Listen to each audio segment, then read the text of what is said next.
let me tell you something. Look it, man. I've been an Atlanta fan for 45 years.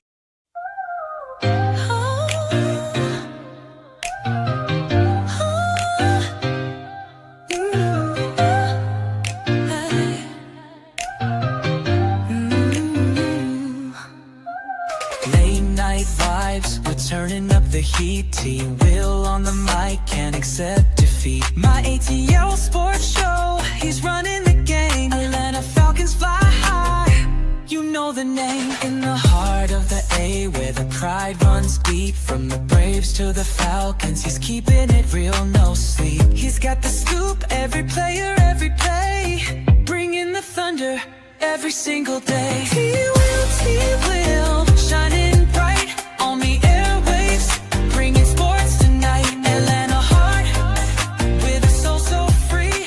My ATL sports show, it's the place to be. Falcon fans, ATL Falcon fans. How is everybody doing tonight? Hope you guys are doing well. It's a Monday night, and you know what? I thought, let's have a vent session. You know, we're pretty frustrated. We're Falcons fans. Falcons did a great job yesterday and still lost because of the kicker. So I thought to myself, hey, let's have a vent session, right? And hey, come one, come all, whatever you guys want to talk about tonight, it is fair game. So let us get into it. Falcon fans, I'm your host, T Will, for my ATL Sports One. And yeah, man, we are here to talk about it. A lot going on with these Falcons. Falcons really played a great game. They came out, played with effort. Defense got 6 sacks, 2 turnovers yesterday. Penix had a QBR rating, I think, of 100, and we still lost. Still lost. That's crazy. We got Craig in the chat. We got Craig. Craig says, I'm done with the Falcons until that trash Raheem is taken out to the dump along with his side piece, Zach. Wow. Well, hey, man, I get it, bro. I totally understand. I'm not mad at it. I respect how you feel, and you said what you said, and I get it. We got my brother Eric Parker in the chat, LBB, doing the salute. How you doing, brother Eric? I hope all is well. I hope all is well. And you know what, Craig? Fan frustration is at an all-time high. Look at we came out and we played yesterday. You know, I mean, let me tell you something. Bijan Robinson made 2 of the greatest catches I've ever seen a running back make yesterday. My brother and I were having a conversation today. I think I did a quick podcast earlier. My brother and I were having a conversation, and I said, "Yeah, he reminds me of Marshall Faulk." And my brother said something. Now, it was definite high praise. I don't know that I agree with it, but my brother said Bijan is the best running back that he has ever seen. And you know, hey, my brother's seen a lot of football. That's his opinion, and I'm gonna respect it. What I will say is Bijan reminds me of a lot of Hall of Famers, but the main one that he reminds me of is Marshall Faulk. And what's interesting is I heard an announcer say that in the game over the weekend. That he reminded him of Marshall Faulk. And look, I think Bijan is, you know, if he stays on this path, he's a first ballot Hall of Famer. I'm not being D Will, Eric. I'm not. Let's get to some folks we got in the chat. Silk Legacy says, "What up, T Will? It was like a comedy show. I'ma laugh until we win. Yeek, get some." We got Nando in the chat. Nando says, "Culture from Arthur Blank to Rich McKay, and the coaches all starts here.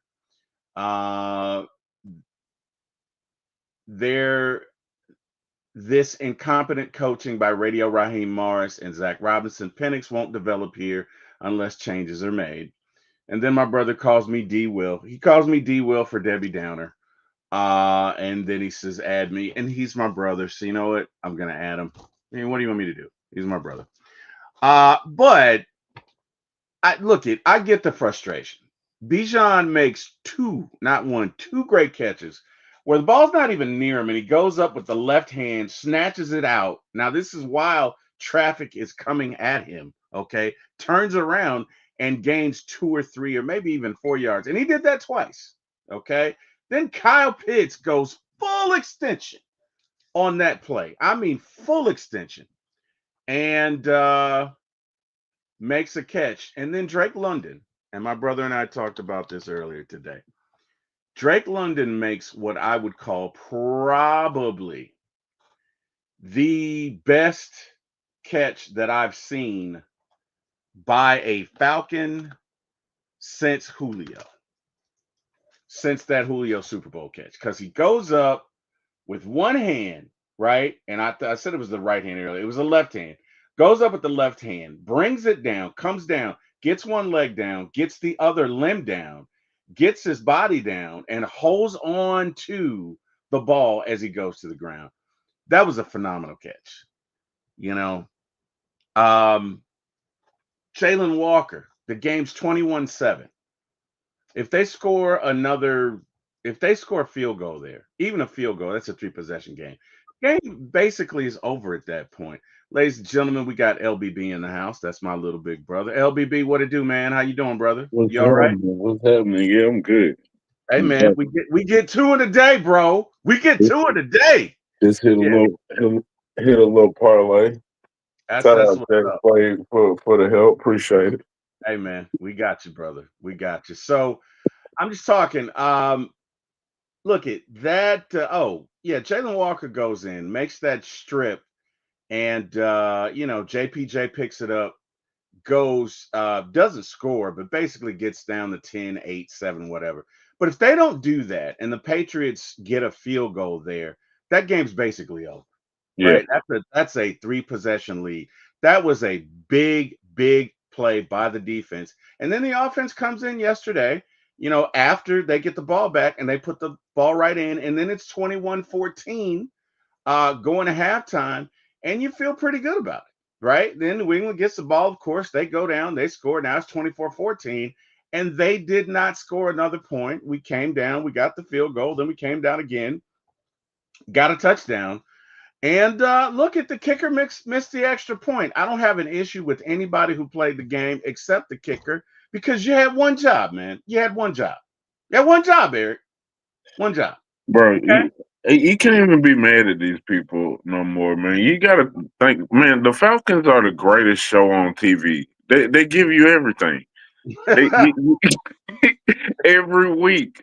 It's never a dull moment. They give you everything. You go from happy to. I'm telling me at the beginning of the game, you wasn't like whatever. I'm not expecting nothing out of this. This show ain't even gonna be that good. I'm not worried about this. Then they come out and they score and you like, yeah, I was right. This ain't gonna be good. And Right, then right, we right, score and you right, like, right. wait a minute, we moved the ball. I'm not gonna let them suck me in. I'm not gonna let them suck me in. Then they down, but I knew it. 21-7. We down. I knew it. I knew it. They doing it again. I knew it. I knew it. Then right when you like, yeah, I knew not to get attached to this. I knew not to get my feelings in this. You think you're good, then we score again. Then we score again, and you like, oh, they done tied it up. You missed the It's gonna field goal. happen. They tied it up. All he's got to do is make the Yeah, damn it. greatest show on TV. Tell me if That's you what I tell me thought I tell me was the last out. time you watched a movie that gave you the emotions that the Falcons. Yeah, you're right about that. This You're is you're this you're right greatest about that. greatest show on TV. I don't.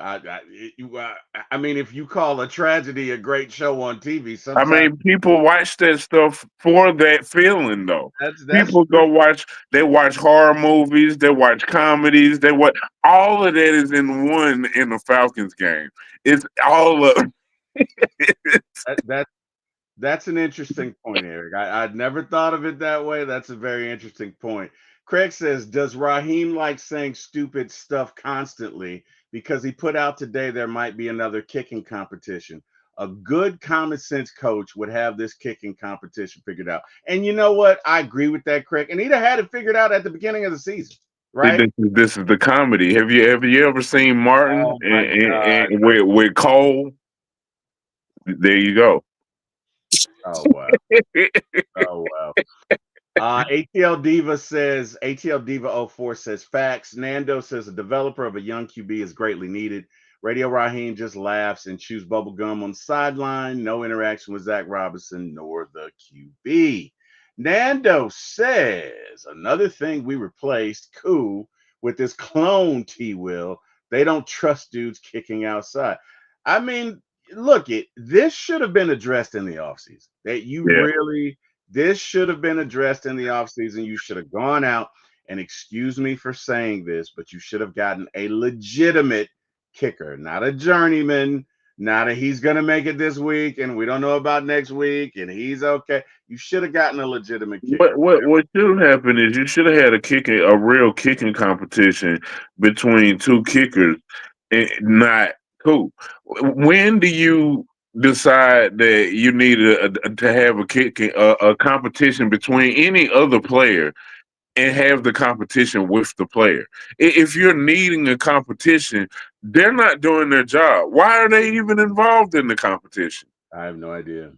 I have no idea. And that's a good point. Oh, you missed 3 field goals in a row, but maybe if we give Yeah. you competition, you'll perform better. Yeah, Right, and then in the competition, you having a back and forth with the person that you're thinking about cutting, and you spit. What are you doing? yeah, yeah. Craig says the Falcons love making history in the wrong way. And what he's talking about, Eric, is it had been It's 40. part of the show. Yeah. Well, what he'd been talking about is it had been 44 years since a team got 6 sacks, 2 turnovers, and lost.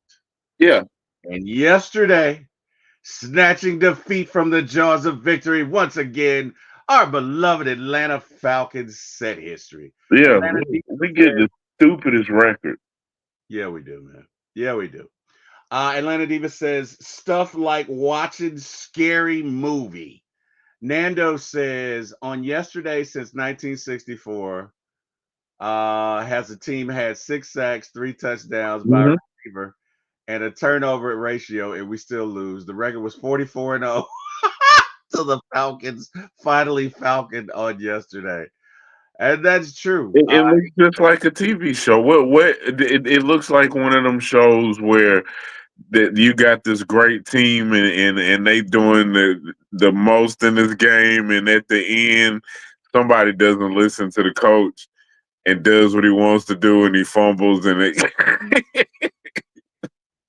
that's what they. It's the TV show every week. It's the greatest show on TV. I guarantee you, next week you're gonna have all kind of emotions during the Falcons game, and you can't watch another show on TV and get this kind of excitement. We should be happy with this. We we have the greatest show to watch every week.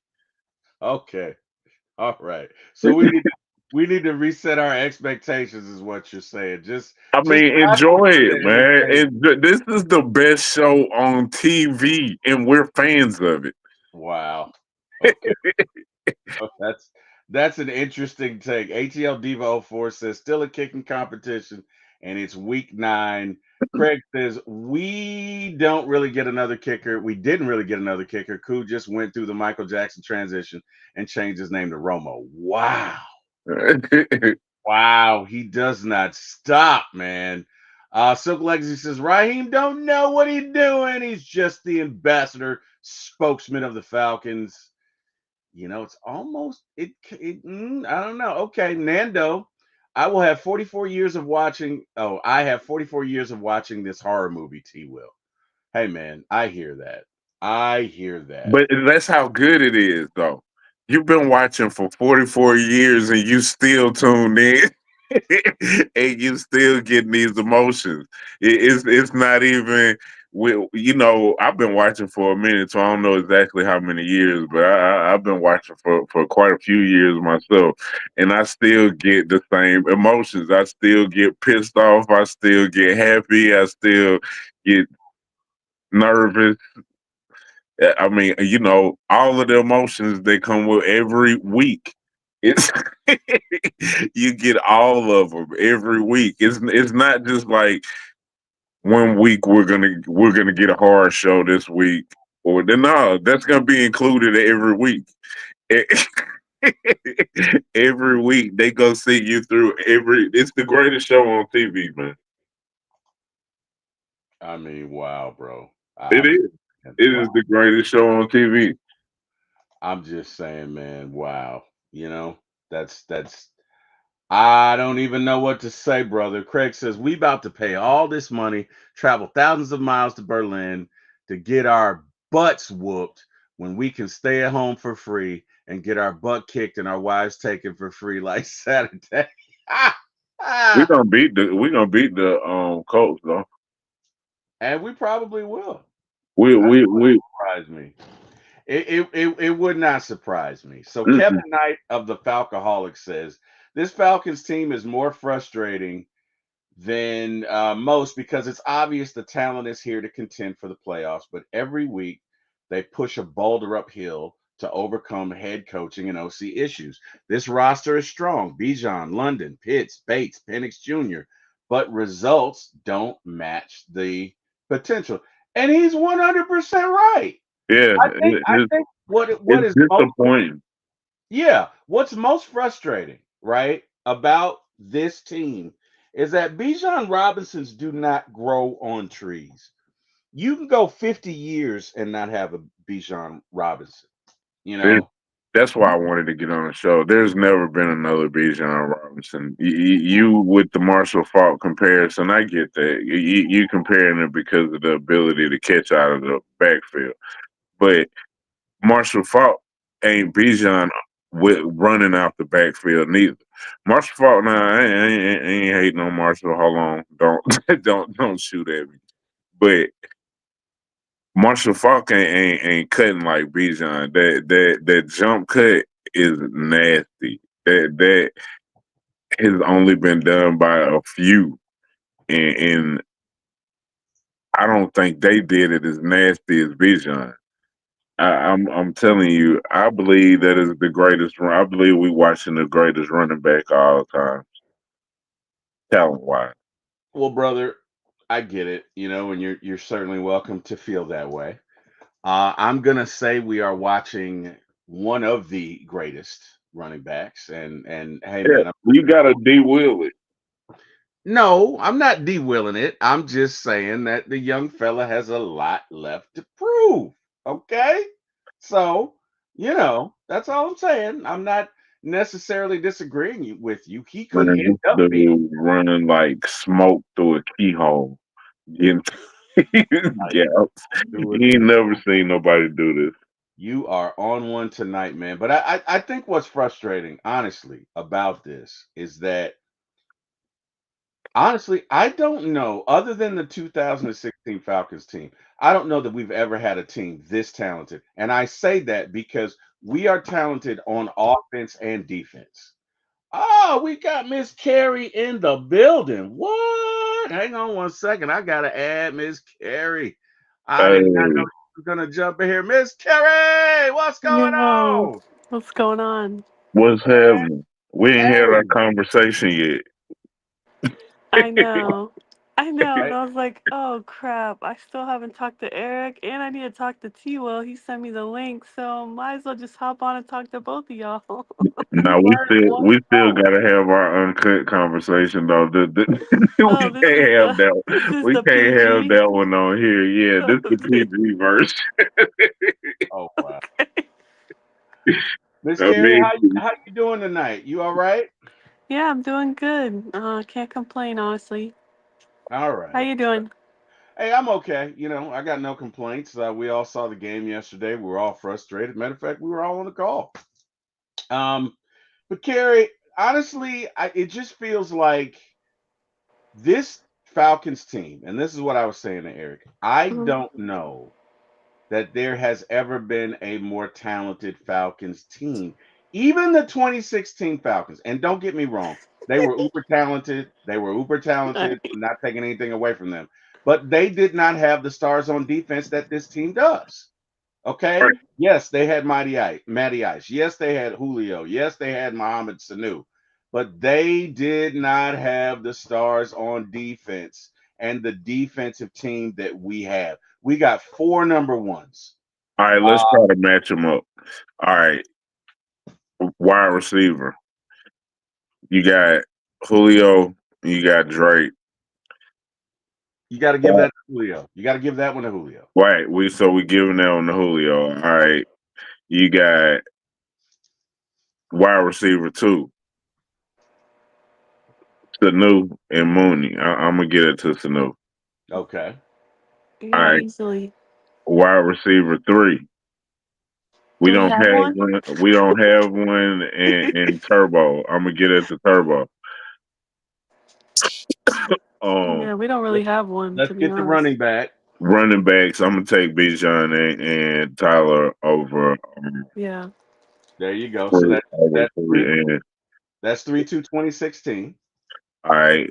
So we going offensive line, or are we just doing Oh, that's We're that's just too doing in depth. star players. So I mean, Matty Ice against Michael Penix. Obviously, you got to give that to Matty Ice. But yeah. if we switch that thing over to the defense, Eric, it's not even close.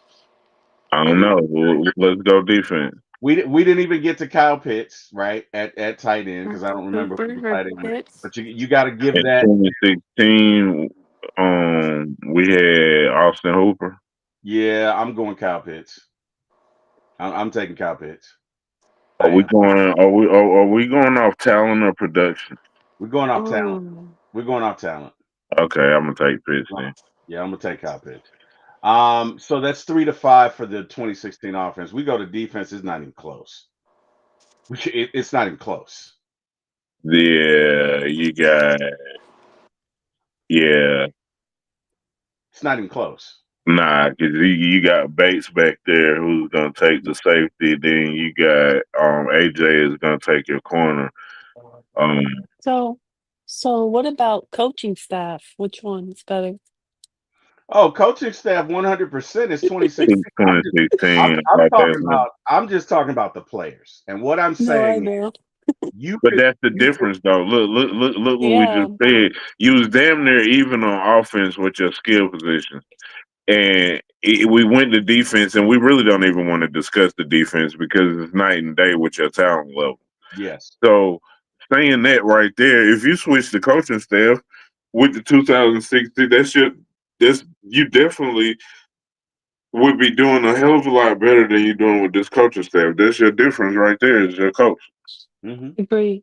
Yeah. I I agree. mean, and that's that to me that's what's frustrating because again, Well, you and Matt, and that's a big difference right there too. You, Matt, I love Penix. You know that's my dog. I love Penix, but we comparing Matt Ryan 2016 to a rookie too.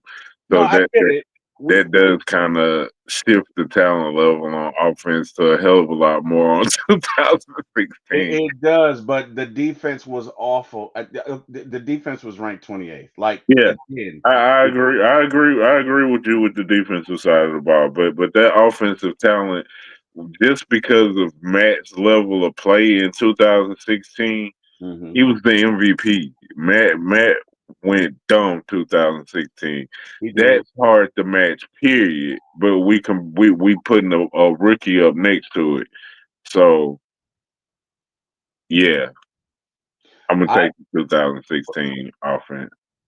no, and what I'm saying is, as a team in totality, Yeah, but it's by a mile when you do that with the quarterback because the quarterback is like one of the most detrimental pieces on your team. Not even just the offense, but on your team. Period. The quarterback is him. If the quarterback sucks, if the quarterback can't make the plays, you can have all the talent in the world on your team and not be able to get them the ball. Okay. But Oh, that could make a difference. But I don't think Penix sucks. I think the difference is the coach. It's me 100% too. true. And I just think every week it seems as if like the offense is like going against it's like an uphill battle. Right. Even Like the game we they just just don't had. make it easy for him or The the game we offense in just had. general. A1, what's good, bro? What's up, What's A1? How going you on, doing, y'all? man? Hey Chris, All good? You all right? this is the late night Uh, delight. okay, the late night delight. I like that. That's cool. What we got? What we got going on? Hey man, we're just talking this Falcon squad and how if we had a better coaching staff, this team could probably make a run up to and not including not including the Super Bowl. Like I really feel like if we had a decent coaching staff, a decent offensive coordinator, this team could make a run to the Super Bowl. Doesn't mean they'd win, doesn't even mean they'd get there, but they can make a run. Um, and let's look at some comparisons. So if you look at first 10 starts for Michael Penix and you look at the first 10 starts for Matt Ryan, they are eerily similar, It is so weird, isn't it? right? Uh, I mean, hey, you look at it. Yeah, they are pretty much similar, especially the touchdowns, the I wonder if interceptions, and they're the rushing doing what yards. they did with Matt. I remember me telling you about how I used to not like Matt his first season and a half. Because he And threw the ball to one side of the field. right, but they were Yeah. purposely doing that. Like they dumbed down the play calling to hmm help him get through his rookie season. hmm That Mm-hmm. I wonder if they got something going on like that with Penny. And it could be, but here's my issue. Even if you have that going on, you cannot be that predictable in your play calling. There needs to And the Matt's NFL was is worse different though, now bro. Matt's was worse. compared to that. Matt's was worse. Matt's was all to the right side of the field. Literally. Yeah, Everything to yeah, the right side of the field. It a- used to be people on the left side of the field, wide ass open. Matt wouldn't even look over there.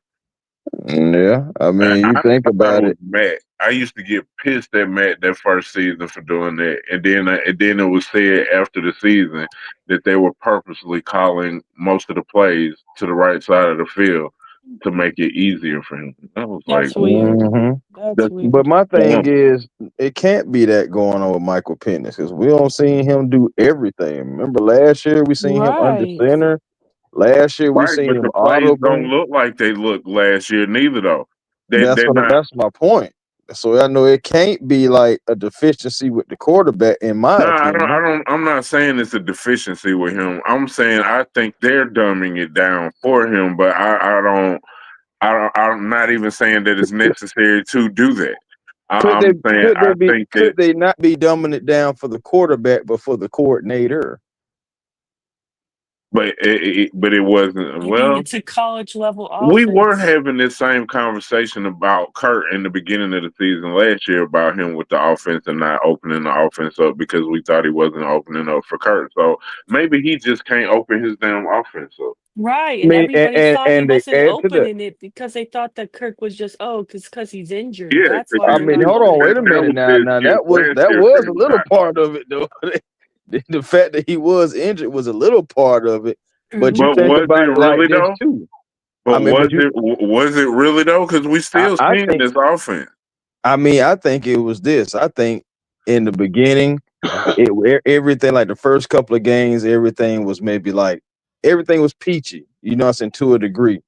But I feel like Kurt, especially in that Eagles game last year, that 2 minute drill, that was not Zach Robinson. Mm-mm. That was Kirk Cousins saying, "Hey, hmm kid, sit back and let me show you how I do this." I told Terry that the other day. I believe Kurt was helping him call them plays He part of was, bro. last You think season about it. too. And I believe that's part of the reason why I they didn't want to agree. pull Kurt. Y'all, I'm telling y'all, the plan was bring in this young OC, let him learn. with a veteran quarterback like Kurt, somebody who's seen the offense, know the offense, can pretty much coach him up on the job and pretty much be a player coach OC like he Bill Russell back with the Celtics. Yeah. You know what I'm saying? That was the plan after 2 seasons, possibly 3, depending. But after like 2 seasons, then you let, you know what I'm saying, a year 3 offensive coordinator and Zach Robinson, and then you have year 1 of full Michael Penix, and now you have more experience and you possibly can be able to navigate better.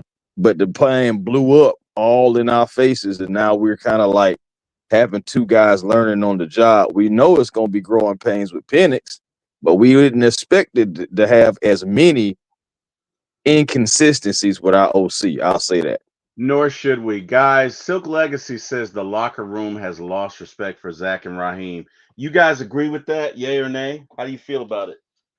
I'm not in the locker room to say that, but it does look like I don't know if you remember me joking with Jack at the beginning of the season where I was telling him well after the first loss when I was saying it was Jack's fault. I said because he was supposed to tell Raheem to tell them if you walking you wrong, meaning no walking on the field. I was noticing that a lot of that, like during training camp, and I remember in 2016, Quinn walking around screaming at everybody, "If you walking, you wrong. If you walking, you wrong," and that upbeat tempo stays with you when you playing. So you don't get the walking around looking like you tired or not into it or don't want to be there. Everybody's bouncing and got energy and ready to go. That was a big difference for me with the 2016 team and now too. And I do notice a lot of walking on the field. Okay. Carrie, how you feel about it? You think they lost respect for Raheem and Zach, or you think the locker room is just fine? Give me your thoughts. I mean, we don't really know for sure, thankfully. Our players are pretty good about not speaking out to the media when they're angry. You're not seeing them speak out against their coaches or teammates because that's just not how, Falcons operate. They don't even draft guys that will do something like that. So, I mean, I will say today I saw Tyler Algier like a video. I mean, saying fire Zach. So take that with how you want to, Oh, but what? a video on Instagram that was saying like it was a fan crashing out about Parker Romo missing the extra point, and the guy was crashing out over it and reacting to it, and then the caption was fire Zach, or And maybe it was Tyler Raheem. shared it. Yeah, he liked it. So I don't Oh, know. Maybe he didn't see the caption. Maybe he was just liking the crash out of. Maybe he's mad at Parker Romo. I don't know. That's why I said take it with a grain of salt. But I say all that to say, we don't really know for sure, because they're pretty good about keeping that behind closed doors. But I know they see social media. I know that much. So I know they know the fans aren't happy.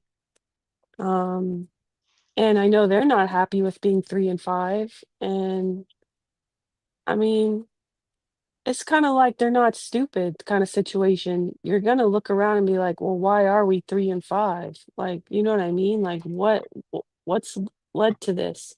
As well as what happened last season when we were 6-3? Why did we blow the division, like, lead, you know? yeah, Like, I mean, why are we still having a kicker just miss an extra point in week 9 when we had a crazy. kicker miss a game-tying field goal week 1? Like, they're not stupid, right? They're grown adults. They kinda can figure it out, put the puzzle pieces together and figure out what's the issue, man? What's going wrong with this team? Just like we do, because they know they're talented and they know they have really good players on the team. So I don't know that they've given up. I will say, like, in my opinion, that's like one thing I could say that Raheem does well, or at least did well, is, people like him, and seems as if players want to play for him. But I Yeah, will also say that they didn't give up in the Patriots game when they were almost down, what, 3 scores? They came back. So they did show fight. It looked miles better than it did against the Dolphins. So that's very telling to me. They Yep, haven't that's given what I up. said too. They definitely Yeah. fought. I mean, Yeah, they fought, so they didn't give up. They fought till the end. I mean, but I know they're not happy. I mean, if you listen to Drake London after the game, I mean, he said, I don't care about my, best game of my career. First time he had a hat trick of touchdowns. He said, I don't care. I could have had one catch. I just want to win. I think he said, I want to effing win or something. He said some cuss word, but I yeah, hope that answers your question too. Chris, yeah. that's okay. Chris, how do you feel? You agree, disagree, lost the I locker don't think, room? to be honest with you, man, I don't think that the locker room is lost. I just think, everybody is. I'm a somewhat piggyback off of Kerry and just be like, everybody wants to win. And of course, when you lose and lose in the fashion that you lose in, like you do everything right. So let's just speak from the defense standpoint. You do everything that you possibly can to keep your team in the game, give them multiple chance after chance after chance to win the game. And then at the end, it's still like a phase of your team that doesn't hold up their end. And of course, I'm talking about special teams, something that has been a problem all season, something that was really a problem last season too. But Chris, and it's funny you say that because that's been so overlooked Mhm. this season, how I mean, bad. but it's easy to overlook it, Karen. When you had a defense last year when everybody regressed, we got Matthew Judon back there dropping back in coverage like he Darrell Revis. It's just certain things that just shouldn't have happened. But that's why I kept saying all season since the beginning and beforehand, the magnifying glass was going to be on Zach. Now that Jimmy's gone, you got experience on defense. Now the magnifying glass is on Zach. And the magnifying glass is on special teams too, but we can't even jump on special teams as much as we want to because this offense is not holding up their end of the bargain on a consistent rate. So again, Right. I don't think their locker room is lost. I just think they're kind of wavering. I think they're just trying to figure out why they're 3-5 because they definitely should have at least 5 wins right now. Right. So I they're trying agree to with figure out you. what's going on, but they're just finding ways to lose instead of finding ways to win. But Finding I new got a ways to lose at that. right. But I got a question for all of y'all because right. we've had two of them happen this year already on both sides. Would you guys like? How do you guys feel? Would you guys just rather just take the blowout like we've had twice, or lose the way that we lost in a close game, even with it coming down to the kicker like we've had twice this season? What kind of question? Oh, Neither one of them. I wanna lose a close Of game every course, it's got to time. be. Of course, it's going to be neither one of them. But I for want to me, I win. ain't gonna lie. One hurt worse than the other for Oh, me. for me, I'm gonna lose a close game every time. And the reason being is because when you get blown out, especially by a bad team, it's like that's demoralizing, okay? That's shameful, that's embarrassing. Like you really didn't even get in the red zone. You literally didn't score a single point against an 0-2 team. Like, I'm sorry. That's just straight up unacceptable. And like Bijan said post game in Carolina, we overlooked them. So, they didn't come prepared. And again, that's on coaching. Right. And I feel like a close game, yeah, it still hurts because you're right there. You were so close to win it, but that's how the NFL works. This is a competitive league. You sometimes win one by 1 point, you sometimes lose one by 1 point, but there's no world where you should get blown out by the Carolina Panthers or the Miami Dolphins. I'm sorry. Yeah, If I you agree. think you're a if you think you're a good team, there's absolutely no excuse for that. So, yeah. Right. Guys, we got to I do don't. some housekeeping. Just give me a few seconds. I'm gonna get to some comments. So Craig says, "Go get Mike McCarthy and or Lovey Smith or Brian Flores. They will get this team right and put Penix with a competent, experienced OC. Nando says Bijan's jump cut is as smooth as Barry Sanders at this point, and it's Oh only yeah. year 3. Now let's see. Silk says, "Hey, Carrie, where you live?" Nando says, "I need 21 carry in this I'm building." here, Nando. Don't worry. Craig says, "Let me get in on one of these Raheem press conferences because I got some feelings to hurt, and if he tries to cut me off, he catching these hands." Woo! uh, Okay. Craig says they could be dumbing it down for Penix, but we also got real big dumb coaches.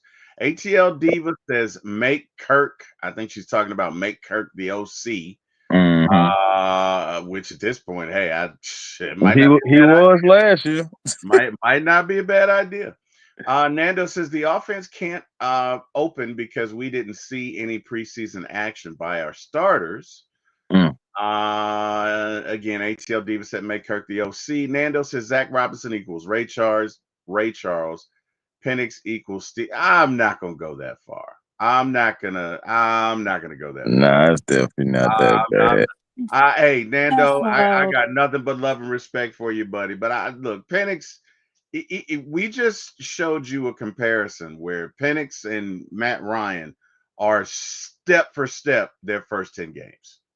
So yes, Wow. there's room for improvement, but Penix is not bad, and you could argue with that arm, Penix could go to become legendary. So I'm not necessarily I can't agree with you there. I can't agree with you there. ATL Diva says, "What? Wow." Nando says, "That's the culture. Just accept incompetence by your head coach and OC." Mm. Let's see. So Legacy Carey, have you seen yep, I have. A.W pissed Drake and Bijan are how Man, I Drake? mean, I don't blame them, to be honest. Everybody should be upset. I feel that we're 3-5 and we're in the second longest playoff drought in the league. I mean, you should be comfortable being uncomfortable. Like no one should be feeling like just happy being a loser. I'm sorry. Like we Mm. beep has to change. Okay, stuff has got to change around here. And yeah, like Drake put it all on the line. He balled out yesterday, had a career game, and we still lost. And Bijan, I mean, he's one of the best running backs in the league, and it's just unfortunate because so far, their time here, they haven't seen a winning season, haven't seen the playoffs. I just hope and pray that they both extend and don't want to leave. That's all I gotta say on that. I think Drake will extend. I mean, we're gonna have to overpay him right as of right I now. mean, you If if, definitely if gotta. we're on this a trajectory, if we continue this path this season of the up and down, you cannot make the playoffs that way. I'm sorry, you can't. And I'm Um, sorry too, man. You gotta think about it like this: regardless of what team drafted you, if right. y'all not making no progression, people gonna ask for more money to stay instead of taking less money to stay. Right, exactly. So we're gonna have to overpay.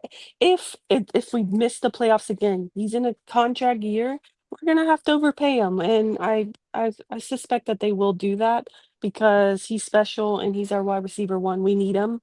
We have no depth at receiver, so yeah, it is what it is. We'll might have to just overpay him to get him to stay, but Hey, as long as Bijan and Drake stay, I'll be happy. But people want to win. That's the thing.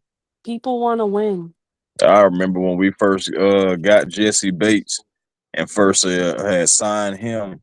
I remember I went to like the Bengals community just to see how they felt about it. Oh, and they out there like, oh, holy overpay for Jesse Bates and blah blah blah. Well, that's what the Falcons got to do, I'll just so that's what I'm saying, man. People Right. just already. It's not just us saying this within our own fan bases. There's other fan bases that are saying those same things about us. So and that's for crazy coming from the Bengals, but whatever. Yeah, their fans SGB I Hall. interact with. Sorry, I was just gonna say I interact with a lot of their fans on Twitter, and they still miss Jesse. They still talk about him. They still comment on my posts about Jesse. So Yeah, DSGB Hall says, "What's good, Terry and Carrie?" Guys, let me ask you this, because I, Yes, I'm not mad with the players yesterday. I mean, they. I'm not even mad about the loss. I'm not. I'm disappointed. Are you gonna tell me, Carrie, we were never gonna go 17-0? No, I wasn't gonna say that. And Oh, okay. stop trying to stir it up because my What, brother's here, Carrie. what, Stop Now it. he gonna was say you it when I'm Stop was on you here. gonna He'll That's say it when I'm in the comments, so Stop it. he can make it seem like it's something that I'm not even saying. Oh my god. yeah, because that's what Eric. I don't was remember it if I gonna told say, you let me this. tell you something? Yeah, let me No. tell you something. No. No. No, but No. Eric, seriously, I don't remember if I told you this, but I was so upset after that embarrassing Panthers loss. I Yeah, was so upset. And here comes T Will. Well, Carrie, let me tell you something. yeah. Now you're gonna be positive. We were never gonna go 17-0. That's the first thing he Hmm. told me. I was that gift Teams that lose slammed the games, door. Carrie. Teams lose games. That joke. Like that was not just a loss. That was an Like he didn't embarrassment. pick us It to was win that not trying game. to hear it. I ain't Right. gonna lie to I you. did not want to I hear know that. T Will was trying to help, but Carrie was not trying to hear it. But No, Now he then, was. that was because 21 it's some Carrie. She bullshit. wasn't trying to hear it. He even picked us to win that game. How you gonna turn around and then say, "But we're not gonna go"? What the fuck? Because we weren't and we didn't and we never do and no other team ever does. So that's Sure, but why I to said say that Which right has after absolutely that game, nothing to do with anything. You picked us to win that game, Mister. We ain't going 17-0. With your let me ask you a with question, your Eric. predictions. Eric, let me ask you a question. We had already lost the game. Who did you pick to win? It doesn't matter. We had already lost the That's game. what you. But oh, that's you what you're. always But pick that's us to what you're throwing win. out there when we're trying to vent about the game. We were Yeah. never going to go 17-0. But you picked us to win that game too. The world picked us to win that game, So Eric. But why did you bring that up? us winning would not accomplish 17-0. We had already lost. So why did you bring that up? I brought it up to say that losses happen in a season. And sometimes look at this Falcons Sure, team could still get it together. they They can. could win 8 in a They row. can. That's They But not. could go but T 11 and will. 6. That's But a not. wise man once told me if a if was a fifth. Oh, we That's all true. That's true. But I didn't yeah, say if. I said they could. I said it was possible, If, right? coulda, shoulda, woulda. I did not say that. I said it was possible.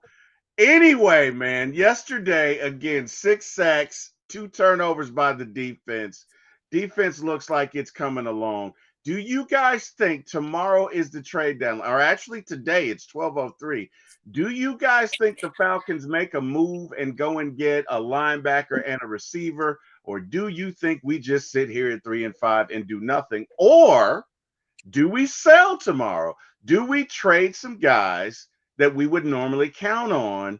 And Chris, let's start with you. What do you think the Falcons do at the trade deadline tomorrow? You think they sell? You think they buy? Or you think they stand pat?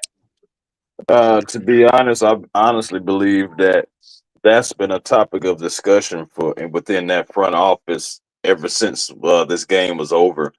Because I believe, honestly, for the last 3 weeks, the Falcons have been kind of evaluating, what I'm saying, to see exactly like where they're going to be, where could they be. Now, if we were like we had won, let's say if we hadn't lost since Buffalo, I think we would definitely be buyers, 1,000%. But right now, sitting at 3-5, I think that we are trying to buy, but I think the price may be possibly too high for a 3-5 team, and also the cap space. And now, yes, you would have to restructure some things, but my thing is, if you don't hear about or see anything in the morning about a guy being restructured, I'm thinking you can forget about it. I think we may just stay pat at what we're at, see what we can do with the roster that we have, and then here comes the off season. But that's just my opinion. But of course, we don't know. There could be a deal in place for a player or two. Right now, it's just my main thing is I know we would have to restructure some guys, so that's what I'm keeping my ear out for. Is there going to be a restructure? If there's a restructure, then that means that I know somebody's coming in. All But right. Fair enough. LBB, how you feel about it? We buying, we selling, or we standing pat? What are we doing tomorrow? Nobody's going 17-0. But Cut your damn mic off. yeah, Answer the damn that's question, what it's like. please. Exactly. That's what it's like. He was You so are mad at me. so I'm petty. so And That's coming from exactly what me, it's like trying you to talk are to you so after the petty. game. You are Because it so makes petty. absolutely no sense You to bring are up. so petty. Oh my God, you are king of petty. Can But you nah, answer the I question, don't think please? we're buyers because I don't think we have anything to bargain or buy with. I don't think I think we've given up everything that we were gonna give up. And I think we have the talent on this team to do it. I don't think adding another piece is going to do anything unless it's an offensive coordinator. But um, yeah, I think we're more so sellers than buyers. Okay. Uh 21 carry. What are we doing tomorrow? We buying, we selling, or we standing pat? Yeah, I mean, I'll be pretty honest with you. We're broke and we're 3-5. I'm sorry. We're not buying ish. I'm sorry. Right. We don't have the money to buy anything, okay? We don't have the the we don't have the appeal to a player to wanna come here, respectfully. I mean, obviously, I'm a fan no matter what, but as you gotta think of it from a perspective of a other team or, you know, who's gonna wanna come to a team that's 3-5? And we also don't have the money. To me, right now, sitting at 3-5, to Chris's point, if we would've won that I mean, you don't even have to mention the Panthers game. We should have won the Dolphins game, and this Patriots Mhm. game was winnable. Even the San Fran game was winnable. So say you just win two, it's that's why it's so maddening because so many of these games, it's just like you shoot yourself in the foot. You know what I mean? Like you do this to yourself. So, um, but my thing is you win a few more of those games, so you're sitting at a winning record. Okay, like you're in the right direction, almost about halfway through the season to go ahead and try to make your team stronger because your plan is to make this playoff push, maybe even challenge for the division. So then I could see it just like Chris mentioned. But right now, sitting at 3-5, yeah, like you're not buyers. If anything, we're gonna stay pat and hope that we get some players back soon, like a Storm Norton, for right tackle. And I mean, linebacker, I don't know what to tell you there because Troy Anderson, he's somewhere, you know, just In the I spectrum. don't know. I don't know, somewhere like Stop it, on a Chris. ranch in Stop another, it. Midwest or something, or he's in Chris a is hospital. so Who knows? sneaky. He's Chris is becoming. so sneaky. Oh my Okay. God. I I don't know. said this is the late night delight. Chris is so I have no This sneaky. is I like have an no recollection unfiltered. of the event that you're talking about, Oh T. yes, you do. Oh yes, you do. But we're not gonna So get into it. So my thing is, we're either gonna stay. I'd be very surprised if we made a trade tomorrow. As far as acquiring a player, I mean, at one point I thought, okay, maybe you can get a player like Jacoby Myers or add a receiver because we really do need a receiver. I mean, I don't even think Mooney has 200 receiving yards right now. You cut Ray. Sills can't get any separation. I mean, for whatever reason, Chris Blair is on the naughty list. He can't even get called up. The naughty. So I don't know what he did. He He said the naughty list. I Oh, mean, Oh, what I don't know what he 21 carries did. in the building, you y'all. Yeah, want to I know what'll mean, be so funny if we see him before Christmas or after Christmas? It's just Oh my God.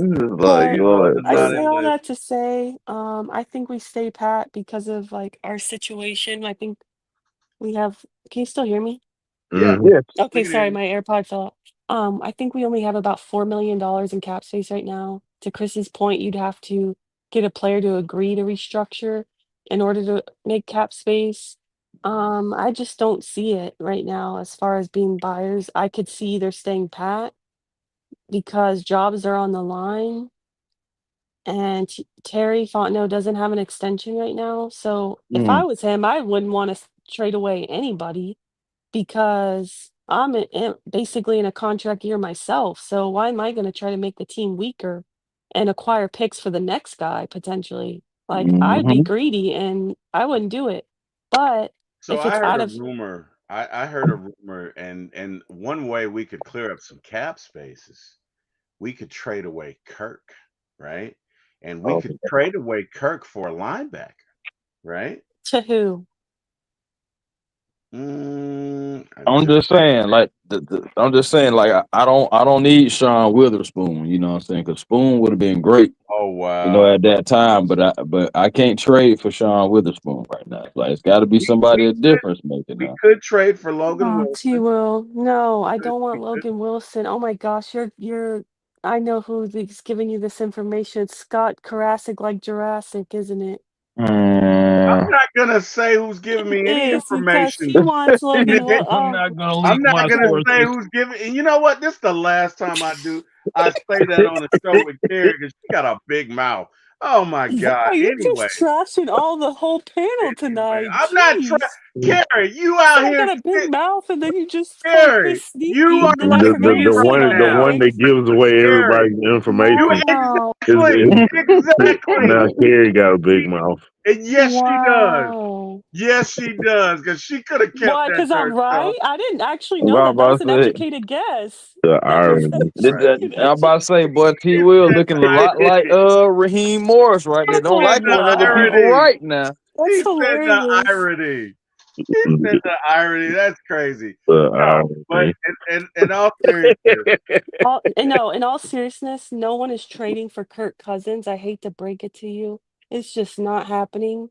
Um, like I said on Twitter, he had his job interview against the Miami Dolphins, and he quite literally bombed the interview. No one is going to trade him and You pay showed him up drunk. $15 million. he showed I'm up drunk. sorry, you can Wow. get a Joe Flacco who's balling and pay $4 million. So why would you pay $15 million for Kirk when you just had that showing? I just don't see it at all personally. Yeah, That's my Cincinnati opinion. already has Joe Flacco, And, and they and, may and not. it's crazy. Joe Flacco really, you think about it, off and on, Joe Flacco really been balling for teams in the past 2-3 years, and it's He crazy. really has. He really Yeah, has. yeah, I am a big I fan don't of I that don't guy even actually. I don't even think they want to trade Kirk. I I don't mean, either At this if because point, you if right you now, trade no. at this point right now, if you went and traded Kirk, let's say you dropped your price to 10 to just get him off, and somebody actually gives you 10 million for him, which I don't even think they would give you that much for Kirk. But let's say you actually then you have to go find another backup quarterback, and that's Right. going to cost you what, 9 million? What's the point? And think about this: you also by trading away Kurt, you're also getting rid of Zach Robinson's lifeline too.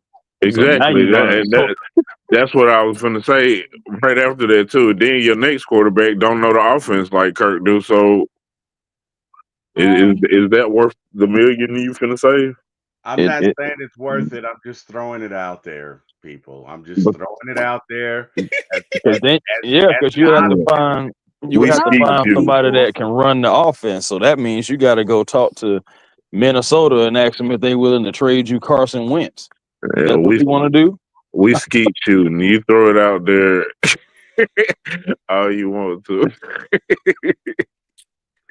I don't We know. I don't skeet see it shooting. personally. I don't see anybody, and I've been saying this from the moment he was benched. Remember, T Will, we talked about this so many hmm times that hmm no one was ever going to trade for Kirk. And Yep. at this point, why would the Falcons want to trade him anyway? I mean, I just don't see it. Right. Um, If he has any value at all, why would they want to trade him? And if he doesn't have any value, why would anybody else want him? yeah, Mhm. so I just don't personally see it, and I know a lot of people want Logan Wilson. I don't see the appeal. I wonder, have they not watched a Bengals game the last two Have Run, you watched seasons? run, stop, JD Bertrand, Carrie? I run have, stopping. Have sure, you but watched That's JD Bertrand? sure, That's all but I gotta say. That's all I gotta say. Everybody has watched him because he's got that big ass helmet on. That dude looks like, which way did he go? Which way did he go? Like, oh my God. I think I JD think he would be better than JD Bertrand in the run game, but And he outside of that, doesn't he can't cover anymore, honestly. Like he nah, would you be would the have to run upgrade. Harrison out there. Remember how Yeah, they were I was doing gonna say, Harrison this past? You probably have to run Harrison out there. exactly. I mean, we got Harrison They and need to they just actually leave did Harrison out there. yeah, they actually did the rotation more than They than they did that did in the against the fourth quarter. Dolphins. If you looked in the Yes. fourth quarter, like Well, why was he in I there on see that more last Harrison. play, Chris? Why was he in there on that last play? Well, Why? Why? rotation, Ask Why? Raheem and Jeff Herbert why rotation, they decided. Yeah, that was a rotate. stupid But my move. thing Why? is, bro, you seen them all game. They were rotating him and Harrison. Yep. And then Harrison, I feel like got a little bit more playing time in the second half, but they didn't completely take him off the field. They still trying to give JD some burn. I mean, at the end of the day, you look at it, JD is right now in audition to see if he's going to be on this team even next year. Right. But not. But why? Well, what do you Why? mean why? Because Terry drafted him, so he got to make sure I got to see what my draft pick look like. You know what your draft pick looks like. Well, No. Well, you know how it goes, T. Will. You know what I'm saying? Some guys just got to learn how to win, and JD hasn't learned how to win yet, man. I mean, He's he just working on got it. this. JD think needs it's to it. learn how to win at special teams only. Okay? I think I it's know, the. but I think it's it's the easy to say helmet. that. I mean, He said he thinks it's a oh, helmet. To be wow. honest with you, it's crazy because JD came in, and last year, before the helmet that he has now, he had came in and he played and he had the concussion. Since then, he's been the JD that we see. He He had was the the JD helmet on there since then. Mm-hmm. It's he the Ever was since helmet. that concussion, he has he worn the was helmet. the JD that we saw before the concussion. Sir, he never changed. He never changed. Okay? From Maybe we day didn't notice one. it because he didn't have that big ass helmet. From, Oh wow. I mean, but from day one. to be fair, he didn't play. He hasn't played that much. There's a reason for So that too. Yes, there's right, a reason. There's a reason. but the Thank point you. is, yeah, sure, there's a reason, but I guess the point I'm trying to make is like right now he's only playing. He's more of a depth piece, and he's only playing because of injury. Mm-hmm. So like last year he didn't play a lot, so it's like, well, how else are you supposed to get experience besides playing? That's the Gary, truth. I don't We get it. You think he's ass respectfully. I was not gonna say that. I was not going to say that. You know what, guys? Don't ever make a mistake about Carrie because she's gonna throw it up in your face every opportunity she gets. Like Oh, every what? chance she gets, she's gonna bring it up and throw it up in my face. Let me tell you something. Okay? Don't mess up around here. Oh my, I'm sorry. I'm just giving the people what they want. Nando oh my asked for God! 21 Stop it! carry tonight. He said he Stop needs it! 21 carry in this It building. is. It I is. don't know. Bring it out. Carrie never throws. We don't have to go in 17-0 in my face. That's true. Hey, yeah. You know what? I'm My just gonna. name Wet, my name Bennett, and I ain't in. I'm just gonna move on. I'm not. I'm not even gonna play your game, Eric. I'm not gonna do it. I'm not gonna give you the That's satisfaction. like your daughter, like she's at the talent show and she just she didn't just lose the talent show, she got completely embarrassed. Like her showing was terrible. And Like then she was Terry says, singing. "Well, I Yeah, told you not to do that song." yeah. I told you not to do that song. It's like, really? T Will gonna come with it like this. Well, darling, I don't think that the selection of that song was the proper one for this You know, particular say, let event. me tell you I would something. not. I would not do that to me. Nobody wins off that song. I would not do.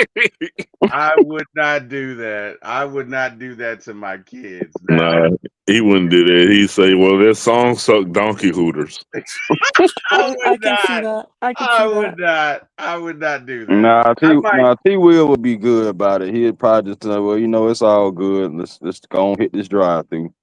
But Yep. It's all can better. I ask you? Oh yeah, that's so funny. No, I'm not even gonna go there. No, good. You may as well. You told No, everything else. Go ahead. You may as well. Timo called Now me you go earlier. hold back.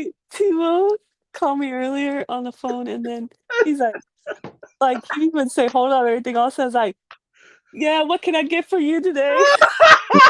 Yeah. He's like, Every "Let me time get he a calls double me, he's Crazy, in the man. double quarter drive-thru. pounder with the large Coke, make the fries a large, 2 apple pies."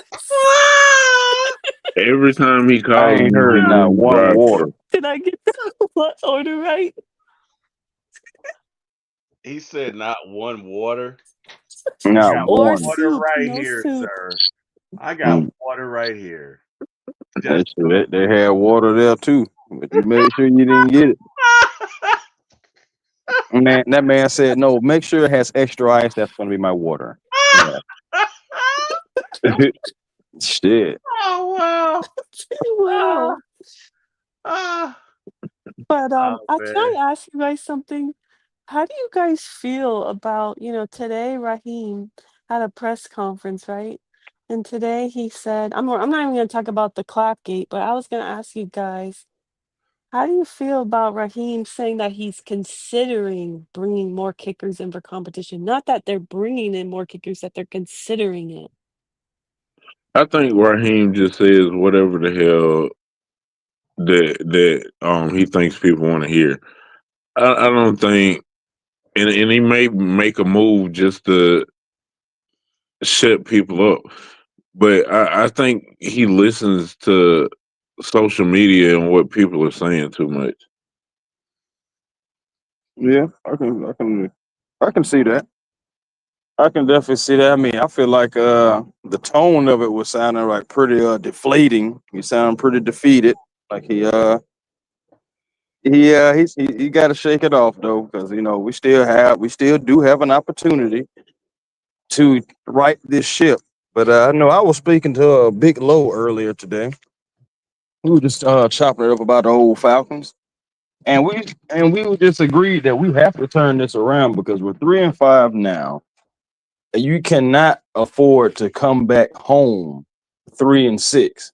Nope. And the main reason why you can't do that is because you're literally coming back home to the Mercedes Benz for the Carolina Panthers. If you're 3-6, I promise you that stadium gonna be empty. No, it's not. It's gonna be full of Panthers fans. There you go. And not only full of Panthers fans that are going to be coming in that building ready to end your season and make you 3-7. Because we go 3-7, you can definitely cancel Christmas. Yep. But you know what I'm saying? But that will be essentially ending your season. The Carolina Panthers, the team that they've been beefing with us, we've been saying that they're not even worth beefing with. They're not competition. They're not. We're only beefing with the Aints and pretty much the Bucks. Not even worried about the Panthers. But the Panthers, if they come in here and beat us at home, if we're 3-6 and pretty much in our season, that'll be so much bragging rights for them because they've been saying we won't beat y'all the last 3 times now. And essentially ending our season, man, I ain't gonna lie, we wouldn't be able to hear nothing. Man, we would have to stay off Twitter away from them Panthers fans. They wouldn't leave us alone. So there's many reasons why we need to right this ship. For the fans' sake, for our psyche, and for the team's sake, and for the logo. It's just these next 3 weeks are very, very important.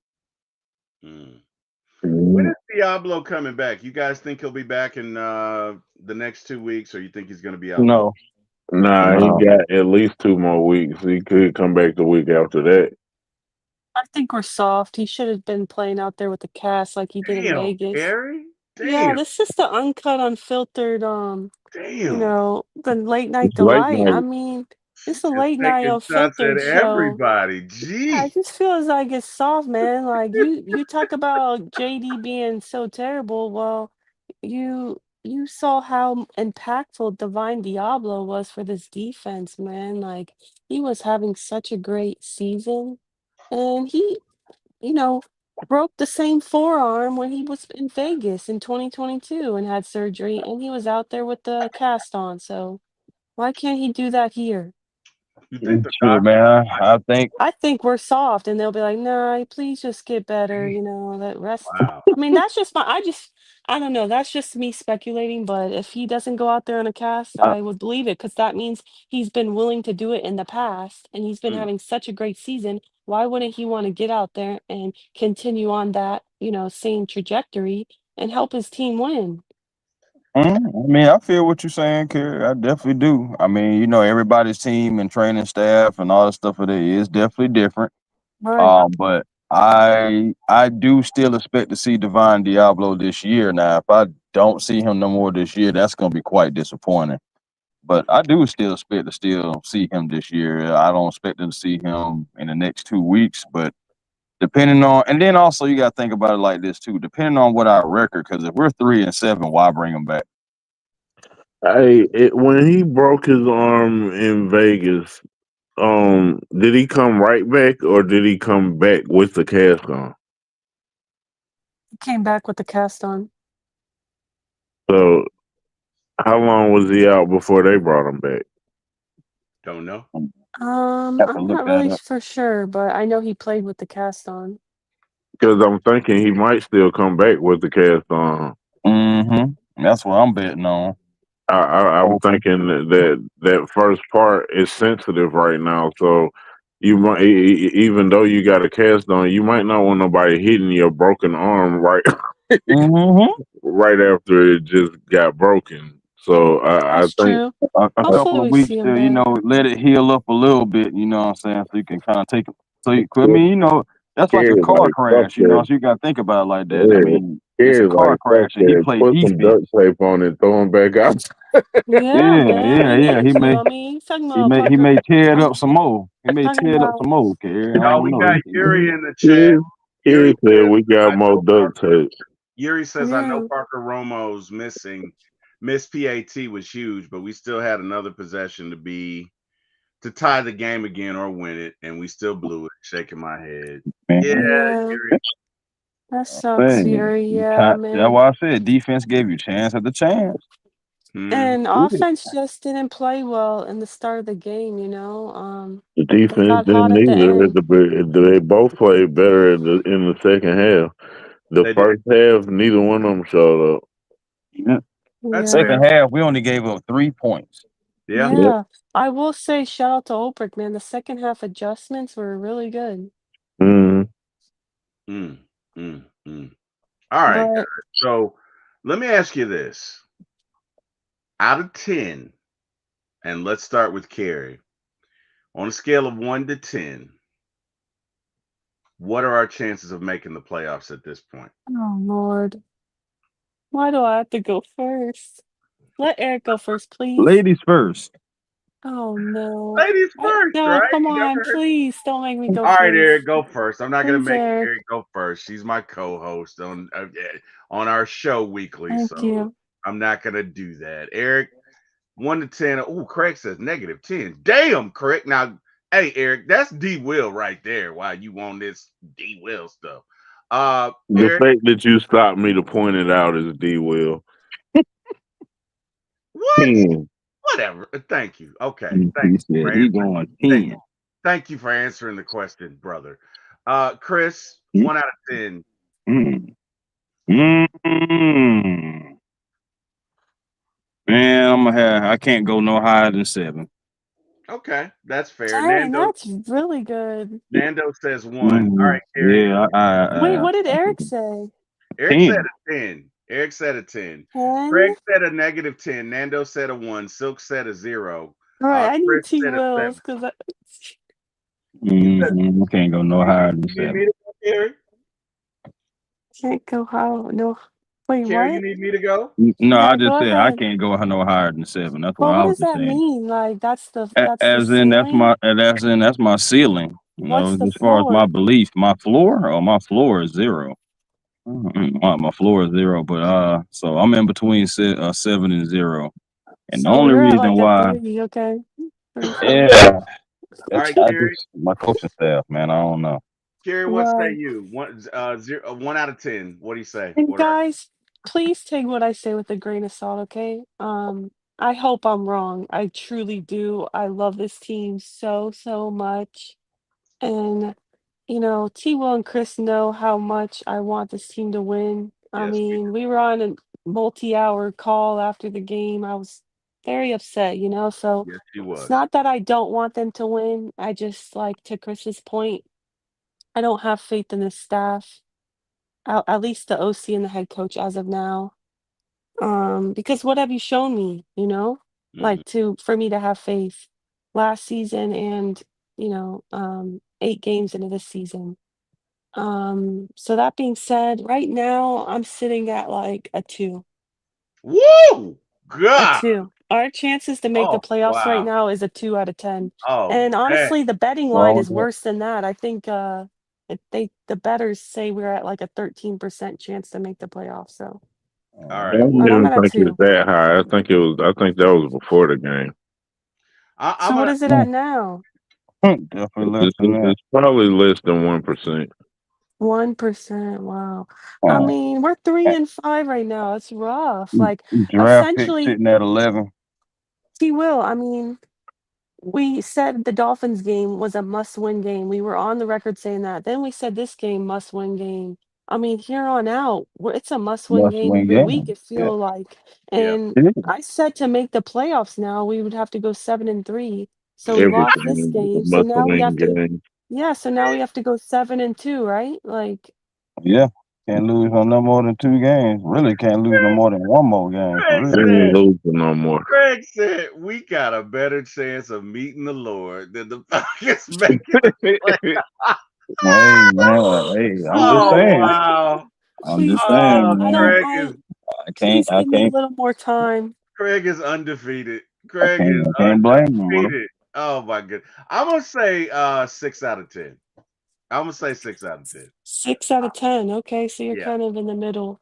yeah. And I just want to ask, like, your guys' answer, is that based off of hope? Like, because me, I said, let me preface this by saying I want to win and, all that. So are you Oh, factoring in that you want oh, to yeah, win or the realistic, my 7 is definitely hope, faith, oh, and hope? love for the Okay. Falcons. Okay. So I give Because you guys that. and the Okay. reason why is because you have given me 3 victory formations in your 3 victories. So you're Right. showing me that it's in there somewhere.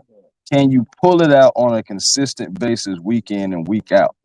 That's what you have yet to show me.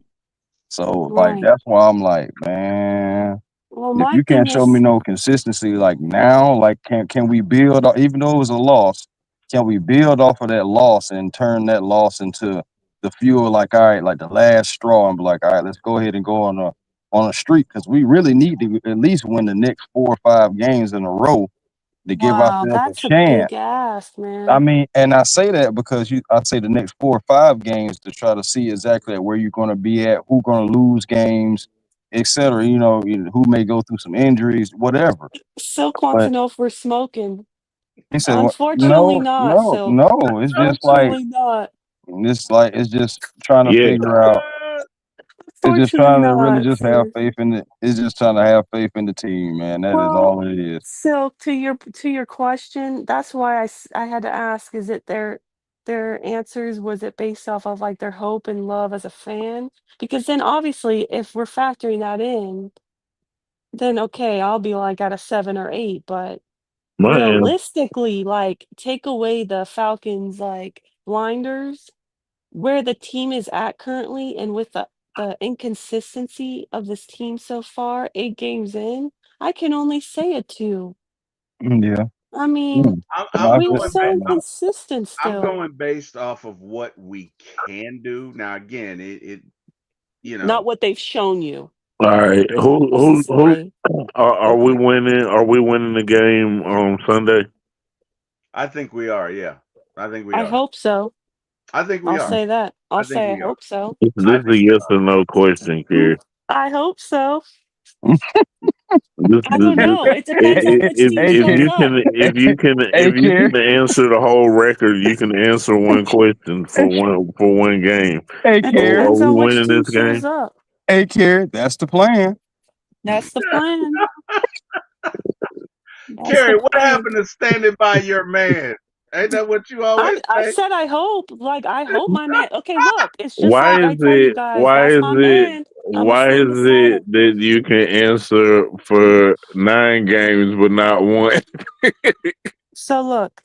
The reason being is because that's my man. I'ma stick beside him like I'm on Jerry Springer. My man is a liar, he's a cheater, he's a scammer, but I love him and Imma stand beside him no matter what. So far through 8 games, these Falcons have shown me I can't really trust them on a week-to-week Oh, basis, We're not okay? They don't talking always about have that. my back. We're talking about this So, next that game. yes, and I say that to say that is why I can't tell you straight up, we are winning this game. I hope we win this game because I love my man. I mean, I love my Falcons, So right? your I answer lo is no. my no, my answer is I hope so. I hope so, you're but dealing I with don't a know. broken woman, Eric. He's cheated on Yes. her. He's Yes, man. abused her. Right? Come And here on. comes D That's Will, all she's got the help. right You should know you on some bullshit when D Will backs you up. No, it's so Mm-mm. true though. The way these Falcons have been this season, it's like I It's a can't simple. trust. It's a simple. Are we winning this next game or not? This all this ain't even necessary. It's just, yeah or no. Do you think we're gonna win this next game? Yes or no? I think we're gonna beat the Colts. You think we're gonna beat everybody. Right, That's exactly. That's that why I is tell true. you 17-0 That is in the mid. true. That's the point I'm trying to make here because Oh. you think we're going to beat the Colts too. You just don't want to say it because of you're scarred from the rest of the season. I am But scarred, man, because why do we play up and down to our competition every week? We play a good team, we ball out. Look at the Bills game. We played so well on both sides of the ball. And then you play the Panthers who suck. You play the Dolphins who suck. And then they just give the same kind of performance as those teams. To me, that's coaching. You don't have your players ready no matter who the competition is. It's like, if they're sorry, they just overlook them, and that came straight out of Bijan Robinson's mouth. That's So, fair. That's fair. yeah, so, okay, the Colts are a really good team, so Imma say, "Sure, we're gonna beat them because we're gonna play up to the competition because they are a good team." So, but don't ask me when we play the Jets because I I told really somebody that the other day. They showed yeah. me the record, and they showed me the teams and asked that. Mhm. I think it was Jack Yeah. and was asking about the how many do I see winning the rest of the schedule. Of course, I said all of That was them. T. Will. That was your brother. Oh my God, this guy. I'm the one that dropped Oh, that in that the was chat. you that asked that. I think Jack asked me too, though. Oh, okay. But all Or that to nah, say, nah, it wasn't. who's It was it who's was it was Nemo? it was you and Carrie. My bad. Yes. Thank you. Jesus. Yeah, So y'all all asked me that to that the other day. say, no. How you So I forget guess your own brother? Jesus, man. This guy. wow. I guess by that logic that I just said, we play up to our competition, we play down to it. I'm gonna say we win every single game this season here on out, except the Jets game. We lose the Jets game, and we beat all the other teams. So how many games do we have left? 10? No, we have Think 9. nine. All right, so we're going 8-1 down the stretch.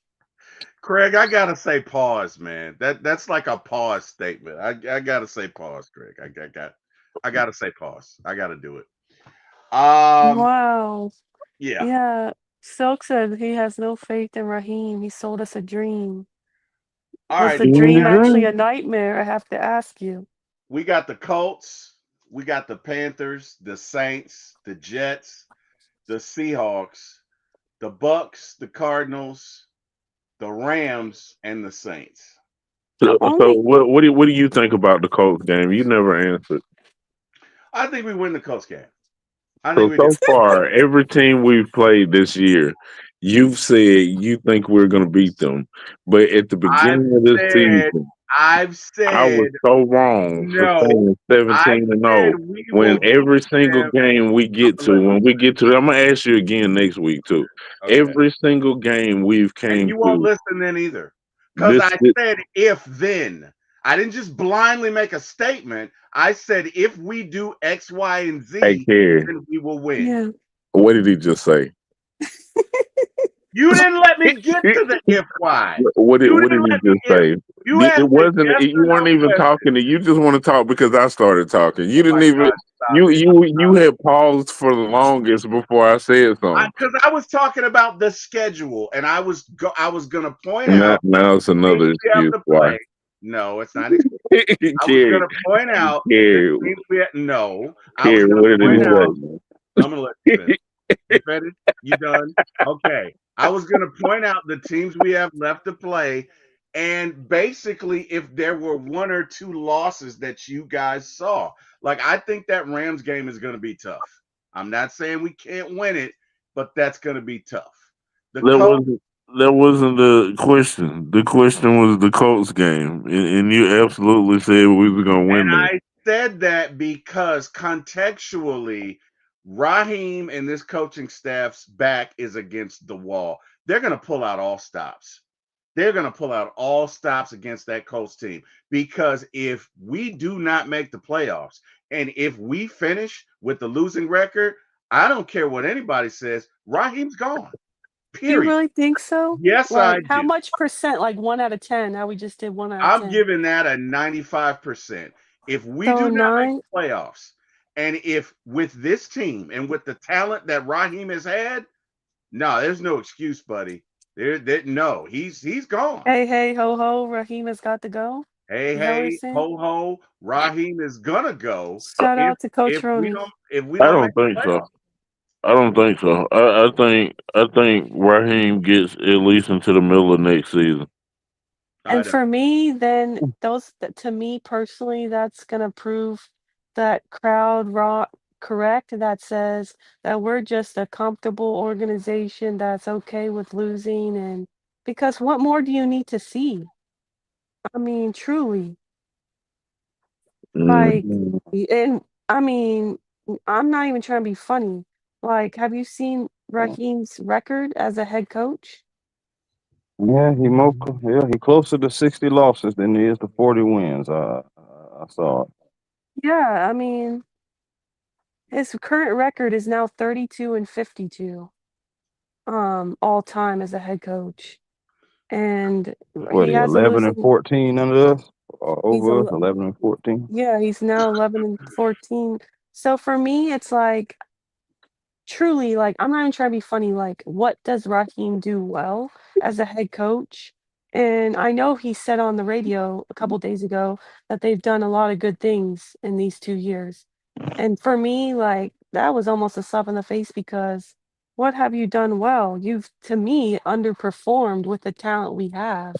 You blew the playoffs with your coaching decisions last season, not benching Kirk, not benching Koo. Not calling And timeouts when everyone in yeah, the and world knew to taking call too long timeouts. and taking too long Yeah. to bench them. Yeah, So to me, Yeah. last season was on Kurt. Sorry, yeah, last season was on Raheem.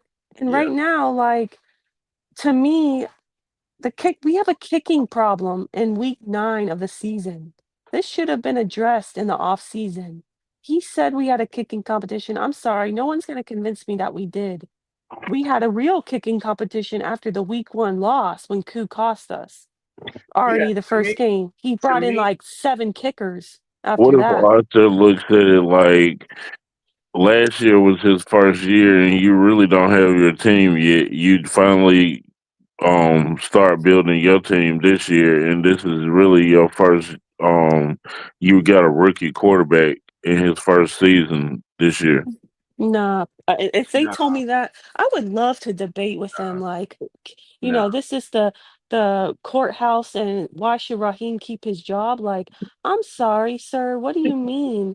I can This is hear a that. rookie Dun, quarterback. Yeah, dun, you had dun. Kirk Cousins. We did honestly. Raheem was handed like the best, um, you know, situation as far as the quarterback. You had a 14-year veteran who you paid in the biggest way, and you drafted a quarterback. You did what everybody thought you shouldn't do. You shocked the world, right? Which it proved to be the right choice as far as like doubling down on quarterback. But point is that he had two options. A lot of guys, a lot of head coaches, they got one option. Maybe you're only a rookie or only a veteran. I mean, you got two guys. And by the way, he wanted Kirk Cousins. That was a Raheem pick. So I don't want to hear that personally because Kirk Cousins was the reason when you were here. uh, Kirk Cousins is here because you wanted him, and then you also got a backup option. Imagine if we didn't draft Penix. So it's like you double down. You have two different options at quarterback. The problem this season was you decided to hire two rookie coordinators who we already realized, Jimmy Lake was not worth beep because he already got fired after his failure of a season last year. He literally had everybody on defense looking terrible. And then this season, it's like now your offensive coordinator's struggling. Everybody in the world, national media, fans, everybody knows his plays. It's so predictable. It's like you're not setting up this offense for success. I'm sorry, I don't want to hear any excuse from anyone. You have all this offensive talent in your bottom four in scoring. Like, there's just no excuse for that. And so for me, I wouldn't want to hear the excuse for give a Raheem a third season, like truly. I mean, at this point, it's like you see all the facts and you're just like closing your eyes or something, like you're ignoring how this is going to end. But I mean, maybe I'm wrong. I'd love to hear your guys' opinions. Yeah, for me, it's about how Raheem navigates situations. And that for me is to his detriment, right? So to Kerry's point last year, you let that Kirk thing go on for 5 games. You could have easily cut that at 2 or 3. That San But Diego you game, couldn't though. yet let me finish here. Let me finish. In my opinion, okay? In my opinion, the way he navigates situation, he makes it worse. He makes it worse. The fact that you didn't deal with that coup situation made it worse. The fact that you didn't deal with Kirk's situation made it worse. If you are a head coach in the NFL, you got to make tough decisions. You got to be able to do that. Those are two fails. The timeout where he outsmarted himself, that's a fail. That's last year. I won't even go deeper than that. The whole coup situation this year, not only do you not pick a kicker, but you deceive us. Raheem makes this stuff worse. He is his own worst enemy. You say, "Oh, we signed this kicker from from wherever, international player, and he's going to compete," knowing it's not a competition, knowing he's not ready. Then you have Koo kick the first game. He misses it. Then you get rid of him. We are in week 9 still dealing with the same thing. And not only that, but you're going to make a statement, "Oh, well, he has feelings in the emotional bank and that's why." Like, why Oh, even that killed say me. that?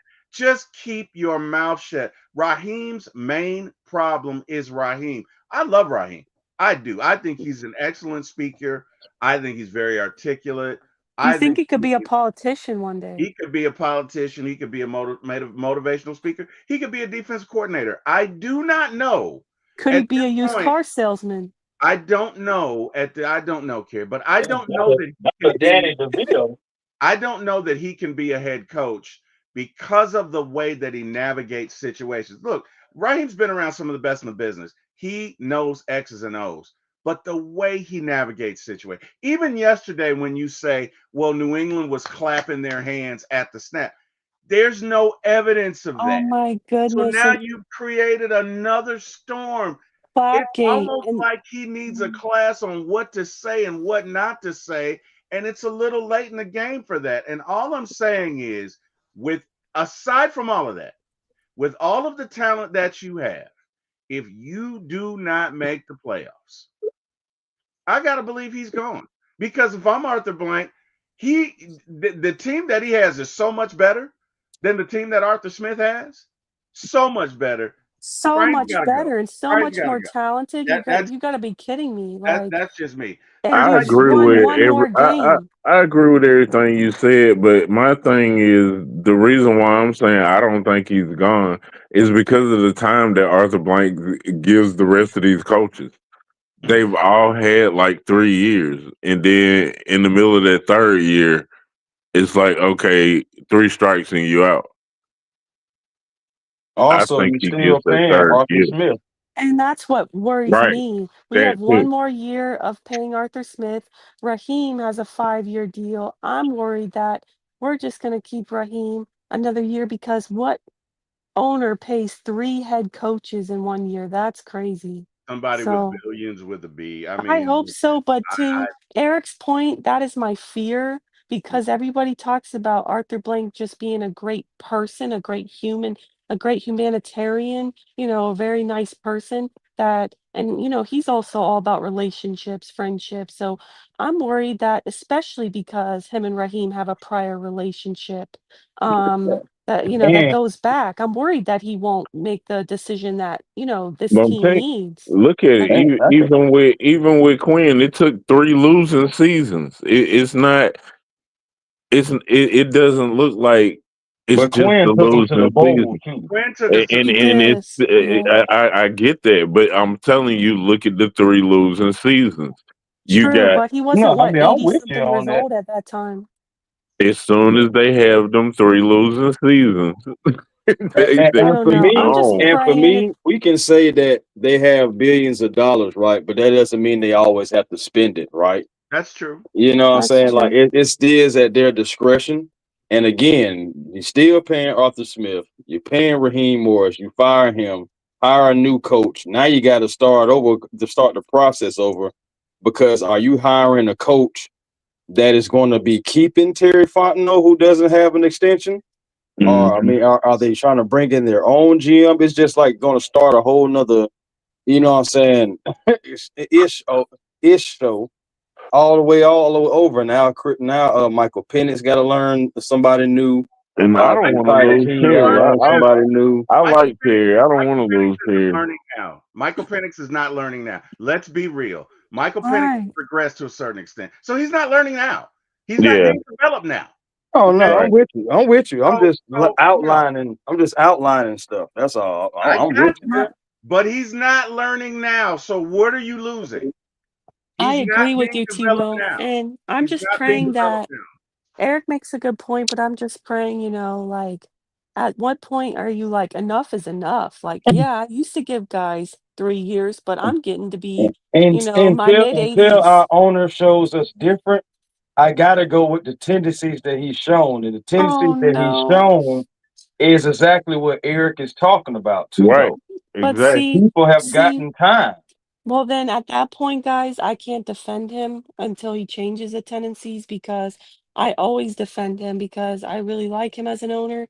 But people try to tell me, Carrie, he's a good human. He does a lot of great things for the community and he's a great humanitarian. I mean, I know he just donated millions to Jamaica for the hurricanes. He's Mm-hmm, he he's a did. great person, right?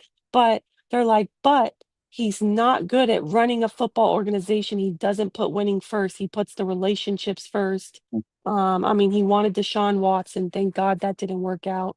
Um, Oh, boy. and he just holds on to people too long. Like, to me, what more do you need to see? Like, I'm sorry. Like, if we miss the playoffs again, I feel like other teams would be like, yeah, I'm sorry, you gotta go. Like, to T Will's point with you know, what you've shown me in 2 years, not Right. only like you were in a it's the inconsistency of your team up and down, and then this year before it's the 6 and 3, then you blew that. It's just there's no consistency or not even like there's nothing he's showing that you can I work with. think Like he's not improving as a head coach, I I guess. think So we're also putting more years on Raheem than just those two with the playoffs. I think we're sick of missing the playoffs right. And I think from that's why all he of should these be on the other years, and right. I think, but I'm disagreeing with the hot seat for that reason because But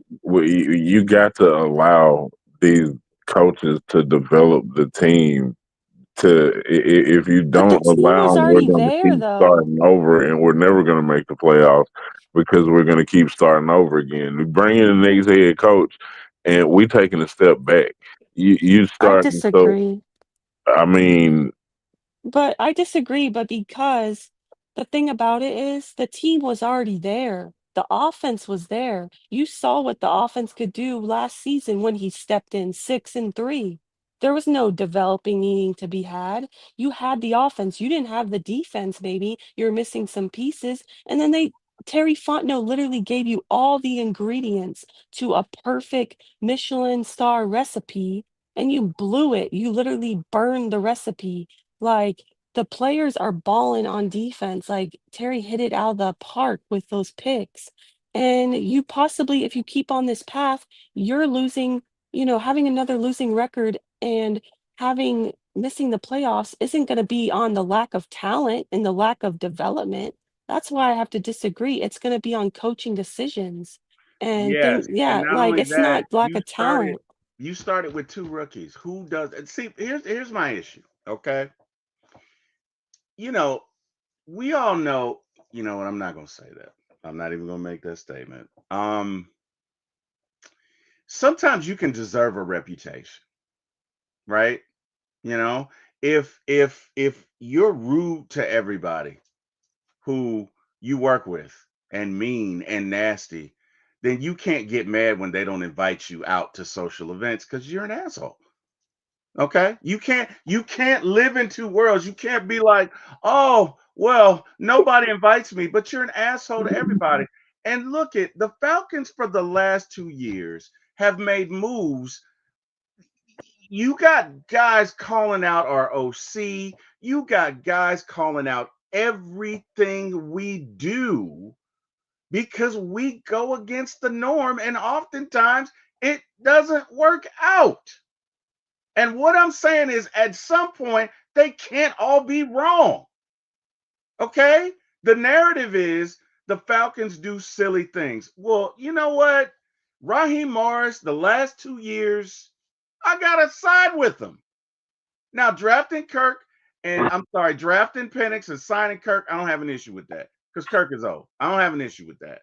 But the way he has managed situations, the fact that you get up in these press conferences and you're like, Zach is great. It's almost like you're in denial. If it's me, first thing I would have done this year is I would have got Zach a consultant. I would have got Zach and Obi-Wan. I would have got Zach somebody that he could go and talk to and help him out and what he's trying to do. I don't even see Zach maturing as an offensive coordinator. So for me, my issue is number one, look at the decisions that Raheem makes. Why did you choose 2 rookie coaches? Why? Because you wanted them to have fealty to you. Because you're trying to create your own legacy. Because you're not concerned about winning first. Because you're about a show instead of being about what you should be about. I've never seen any other coach start with 2 rookie coaches. You can start with one, but you need an old salty dog on the other one. The stuff he does, I'm the smartest guy in the room, and it keeps blowing up in his face. No, Eric, he's got to go. If we don't make the playoffs this year, and I love Raheem, I You think do love Raheem is a Raheem. You I you think do. Raheem is a phenomenal young man. I love to hear him speak. I think he empowers Still people. to this day? I think he empowers people.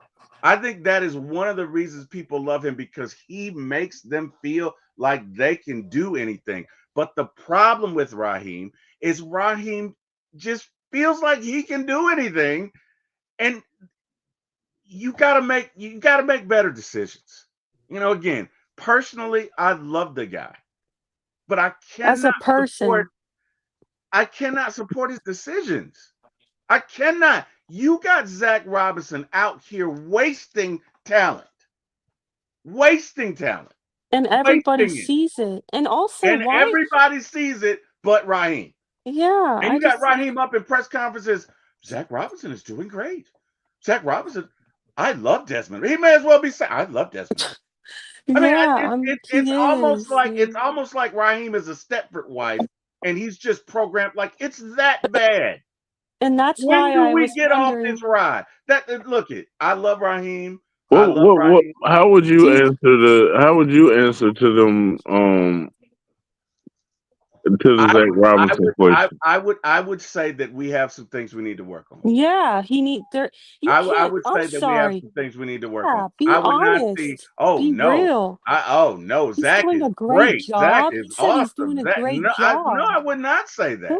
I Don't would lie to say my I have face. confidence in him, but we've Right. got some work to do. We've Don't got to Right. be insult my better. intelligence. You said what, Chris? And I said, don't insult my intelligence. No, but Bro, honestly, to your T Will's point, lately in press conferences, I feel like, how you're saying you love to listen to him speak.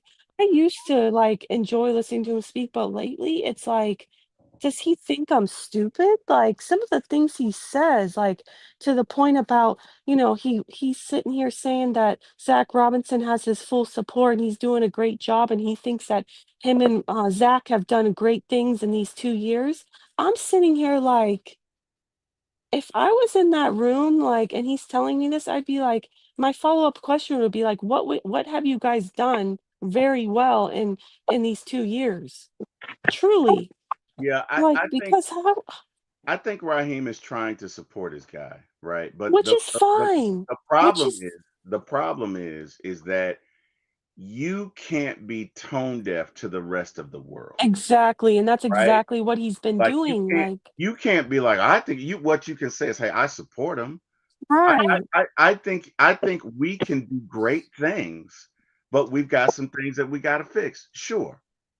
There are ways to say anything, but just this blind fealty, this it's like that parent who's like, "Oh, my kid doesn't do that." Your kid is the Yeah, worst one in the room. that's his personality though. That's well, what then that well, then you love Raheem, I don't, because that's personality's fake to me. Because is. how are you gonna say they're asking him, oh, well, you guys are bottom five in scoring. Oh, well, yeah, But I look don't what know Terry exactly. just said before that. How what the qualities that Terry loves about him is how he uplifts people. Yeah, so he That's uplifts what he people, yeah, does. because maybe he's feeding you lies. He just tells you what you want to hear. That's what He- it is. He's You know? uplifting them. Yeah, he's telling you what you want to to hear. be That's what it is. to be Yeah. He listening to song 21 on Yeah. that best thing smoking, the old Young Dro No, mixtape. he needs Tell them to what they listen want to to hear. tell them what they want Kendrick to hear. Lamar, be humble, because I don't know why you think, respectfully, you haven't won anything as a head coach. You have a losing record as a head coach, and you're just sitting up here like you're the smartest man in the room. You know what Like it is? your fish don't stink. You know what it is? It's like when we just lost and you called Terry. That's What? what he. That's what he's Stop doing it. to you. Stop it. What is Nah, man? How and you be pissed off and then Terry give you the optimistic speech where you don't want to hear that right there. That's what he's doing.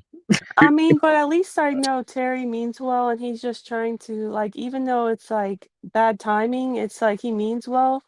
I feel like Raheem says stuff and it's like tone deaf, like T Will mentioned. Like, or read the room, like read the situation, man. You're Yeah, 3-5 right now, but you have all this talent on offense, and you're bottom five in scoring. Like, Yeah. you're It's averaging 10 points a game at it's home like that away. Like, interview. It's like that interview that he had with Dukes and Bell, where the guy was like, oh, Raheem, not that. Raheem, to Falcon fans who've lost confidence in you. Look, first thing he says, look, I believe in you. But to other Falcon fans out there who lost confidence, what do you have to say? He says, well, I don't have anything to say because you guys are being negative. You're caught in the past. He didn't address it at all. He didn't. Matter of fact, I think Raheem got offended with the question. Yeah, and they And that, actually asked it so well. He prefaced it to your point, like, I support you, and I'm not feeling this way, but there are some fans correct, that going into this correct, next season, they've lost correct. faith in you because you blew that 6-3. They don't trust your decision making. What do you have to say to those fans to give them some confidence in you And heading into the second season? He said, I don't have to say anything to them. They're living it. He got super defensive. They're right. living in the past. They're He living in basically their he woe is basically me. said he was one of the cool kids, and and get on it. Like again, it's stuff like that, man. And again, look it. Raheem hit him with the man. Fuck them kids. Let me tell you something. I have managed people before. I don't want to manage anybody again because I realize I just want to come in, do my job, and leave. I don't want to be a leader. I've been in leadership before. There's a cost to it. I get it. But just for me, from what I've seen, if Raheem does not get this team to the playoffs, I'm sorry. I don't see it getting any better. I don't see it getting any better because again, as a coach, you have to manage individuals. Your job is to get the most out of your players. Are we really getting the most out of our players? Are we No, getting the most out of Penix? no, Are we getting the most out of Kyle? Kyle's been better, no, but are we getting the most out of this offense? No, no. No, we're not. Kyle's No, still we're really an not. afterthought in this offense, and that's crazy because you really don't have any receiver depth. I Let me didn't let get me the Dolphins game. How you don't have your number one wide receiver. You don't have a number three, and Bijan only gets 9. What? How does that even make sense? How does Bijan only get 9 touches Well, when he's the best player in all of football, though, by the right, way. All of right, football. You said ri- that too, Raheem. right, and then you missing your number one wide receiver. It seems like Bijan should have been overloaded, but Some of this this stuff is seems this like is the common least sense. amount of touches he's had all season when you're missing all this talent. or you have to come up with creative ways to get him the ball, right? In short, you have to be a coach, right? Right. You have to come up with creative ways to get him the ball. And look, I got to give Zach Robinson his props yesterday. He ended up getting Drake the ball. They put Drake in the slot when Christian Gonzalez was on him or whatever, and they figured out a way to give him the ball. They went on for that touchdown. He came out of the slot. He was on a backup cornerback. He ended up catching the ball. Christian Gonzalez didn't play into it. Well, he had 3 touchdowns. But the point is, you have to figure out a way to get your guys the ball. There's certain things you just have to know as a head coach and an offensive coordinator. And my concern is his decisions. I question. Right? That's my concern. If it Dan Quinn, when he picked Kyle Shanahan, he didn't know Kyle Shanahan. But you know what? And Eric, you told me this. Dan Quinn picked Kyle Shanahan because he said he gives me the most trouble whenever I go up against him. So I picked him. And that was smart, right? Yeah, He went and got Cliff Kingsbury for his offensive coordinator now. That was smart. Why would you go and get 2 unproven guys? That's again, I beat a dead horse enough. Yee, I'm done. Chris, Right. thoughts? Is Raheem here if we don't make the playoffs next year? I've already said I still think that it's going to be a chance that he is. Personally, do I want him here? No, but it's not my money. It's not, I signed him to a 5-year deal. I gotta take into account with the contracts and the situations, even though I understand that we're losing. Um, but I do admit, I do feel confident about if he does go into year 3 that each week is going to be, it's in a hot seat situation. Because if you start out like 1-2, 0-3, something like that, you're already the seat is already hot. If you go start getting any worse than that, yeah, you can see some mid-season stuff. Now we will see that. We know that Arthur will do a mid-season, yeah. You but can't do nothing like go 0-5. He done. yeah, that's what I'm What, this saying. So season or next season? no, I'm saying Next like season. next season. Like we've Oh, seen okay. Arthur do No, mid-season if he stuff. go 0-5 the rest of this season, he done then too. You think Yeah, so? Like, we Yeah, just, okay. if he do something like lose out or we lose 5 more games, yeah, he probably What done will our then record too. be? 5 games? Right. So we'd be 8-9 to end the season again. If If we we maybe lost, yeah, we'd be 7-10. If we lost 5 more games, we'd be 7-10. So we'd be regressing. even worse. yeah, if we regress, I don't think he's here. Yeah, there's just no like if we our we have a worse record than last season. Like, what Yeah, I ain't gonna argument do lie. you That's have gonna for be him to hard. say That's gonna be like to hard. stay? Yeah. Like if he had back to back like 8 and 9s, it's like maybe. But bro, if you have like only 7 wins, 6 wins type thing, how can you keep this man? It will Regardless of ultimately what you 3 seasons paying, it's in just a like row. Mm-hmm.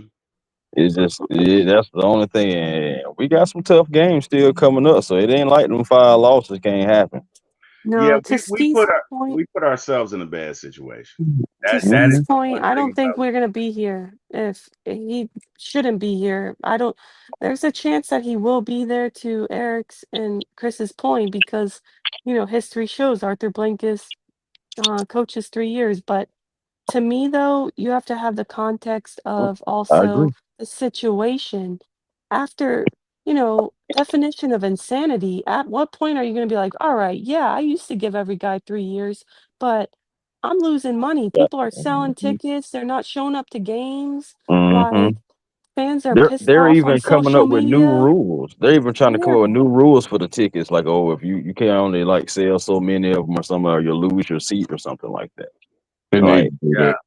they need to. Yeah. They do need to do that. Yeah, they need to. So, all that to say, I think if we have another losing season and we miss the playoffs again, he definitely shouldn't be here because what argument do you have for him to be here? I mean, you're not showing any progression. At least if we finish yeah, with a winning record, but we miss the playoffs because the NFC, he'll conference still is be so here. good this year.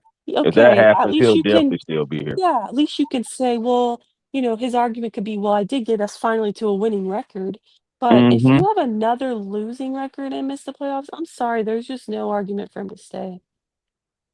No, hey man, I'm with y'all. I ain't gonna lie to you. To be honest with you, if we again, hypothetically, knock on wood, yes, I am actually knocking on wood. Um, if at the end of that Panthers game, if we're 3-7, he can go right then. To be honest with you, for me, because there'll be no way of coming back for this season. This season, regardless, it'll be just empty calories, regardless of whatever happens the rest of the season, because there'll be no way to overtake that. Yeah. And I'm just wondering how, like, checking in with the other coaches that we interviewed, in the same cycle as Raheem, like, how are they doing? McDonald and Winning. Mike, help me out here. Well, It's getting late. Belichick's in North The one we Carolina. just I don't played. think Yeah, I don't No, even not consider okay. We don't Belichick for count me. him. I don't think See, Yeah. he's doing Jim well. Harbaugh. Jim Let's talk about Harbaugh. Jim Harbaugh. That's a Yeah, guy that but I he wanted. didn't want to come over He here. didn't want to come here. He didn't. He, Why yeah, does everybody keep saying that? The 'cause Falcons he didn't did. want that man. No, he didn't want to come Nah, here. he didn't want to come He here didn't want And to come why do here. you think so? because he was the choice was on him, and he chose to go over there. People just say that. I don't know. I think that's all speculation, My thing personally. is, if you want a guy, you can get a guy, man. My thing is, I wonder if they asked him what did he want. Right. Like it So just fine. like how far That's did you go with this man? That's what I'm trying to figure out because that interview was pretty quick. right. You So know, fine. That's the excuse for Jim Harbaugh. Okay, he didn't want us. He wanted the Chargers. Then what's the excuse with Mike Vrabel? What's the excuse with Mike McDonald? They didn't want us either, or we didn't want them, and we wanted to run it back with Raheem because that's Ben what we're Johnson. comfortable with. Ben Johnson, another one. We wanted to run it back with who we're comfortable with because, again, to those people who say our owner goes with relationships over winning, we go for the guy that we're comfortable with, the guy that we have familiarity with. Well, Carrie, to your point, today the Braves hired Walt Weiss as their manager, Mm. and Familiarity. that rubbed some people the wrong way because Walt was on the staff with um Snit. Snit, right? Mhm. And a lot of people feel like it's going to be pretty much the same. But Carrie, to your point, they went with somebody they were comfortable with. Now there were guys, I believe there was Lehman and Lombard, Yeah, and Lehman. Lehman was the Dodgers bench coach. And Hmm. the whole thing now is analytics, right? And so a lot of folks who don't want Walt Weiss want a coach, a baseball coach who embraces analytics. And the Braves use analytics, but Snit kind of used it at his own discretion. So my point is, um, the Braves went with who they were comfortable with, and I think the Falcons did the same thing. Now, was Hmm. it the right thing? It It was I said don't know. that Raheem killed the interview. He did, Hmm. he did, And I and he, believe it. I I believe it believe because it too. he I've killed heard him his first out. interview. He did, he He did. killed like I'm saying his Yes, introductory speech. He he killed killed that. it. So I He believe killed it. it. Man, I after I absolutely heard believe it. Raheem speak, I went and put on a Falcons jersey. Let's go. And I Yeah, believe. man, I mean, to your point, sure, like he interviewed well, but it just sucks because it's like, man, too bad we couldn't just like have tryouts besides just hearing you talk. I want to see you walk. Let me see what you actually do and produce Yeah, it because don't work like that, Carrie. yeah, it because don't work like that. maybe these other guys didn't interview as well and didn't talk fast. You know, they weren't from New Jersey, but they actually are getting their team to a winning record. Yeah, all those teams that we said, all those guys, I mean, I mean, career. I'm not sure about the Bears record, but outside of that, They have a everybody else winning is winning. record. Well, see, Yeah, I that's what I'm think they're saying. five Everybody and else is three. winning. They're 5-3. See, everybody else Yeah. winning though. Besides us with Raheem, man. So I don't know. I pray I'm wrong and maybe we're gonna go 17 minus 9. Sorry, it's late. We're gonna win out, you know. So hopefully. Yeah, Mm, we'll hopefully, see. yeah. yeah. But the thing with all the other head coaches is none of them have inexperienced offensive coordinators. Or Yeah, defensive coordinators, but again, whose choice was that? Yeah, That's why yeah. I just don't trust Raheem's decision making respectfully. Like I just he might be a good That's talker fair. and it's That I that's don't fair. and That that's is why fair. every week it's like it's so stressful because you don't know how this team is going to look. Like I have all the confidence in the individual players. I Mm. know we have the talent on both sides of the ball, but it's like do is Queen, Raheem going to have them prepared? Or are they gonna overlook their opponent like Bijan ratted them out about? You know what I mean? Like, he doesn't have them prepared on a weekly basis. You know, some weeks they're prepared, some they're not. And so and some of the decisions he makes. So it's I'm just sorry. This team is just so inconsistent that it's so hard to have faith that we can turn this thing around. But we're gonna mm, continue to try to rise up. That's how I look at it. We they got got right. me we with the last game with like going into the game. I kind of was like, coming off that Dolphins loss, I'm kind of like, okay, I'm not really expecting too much out of them after watching that. And then they suck you in.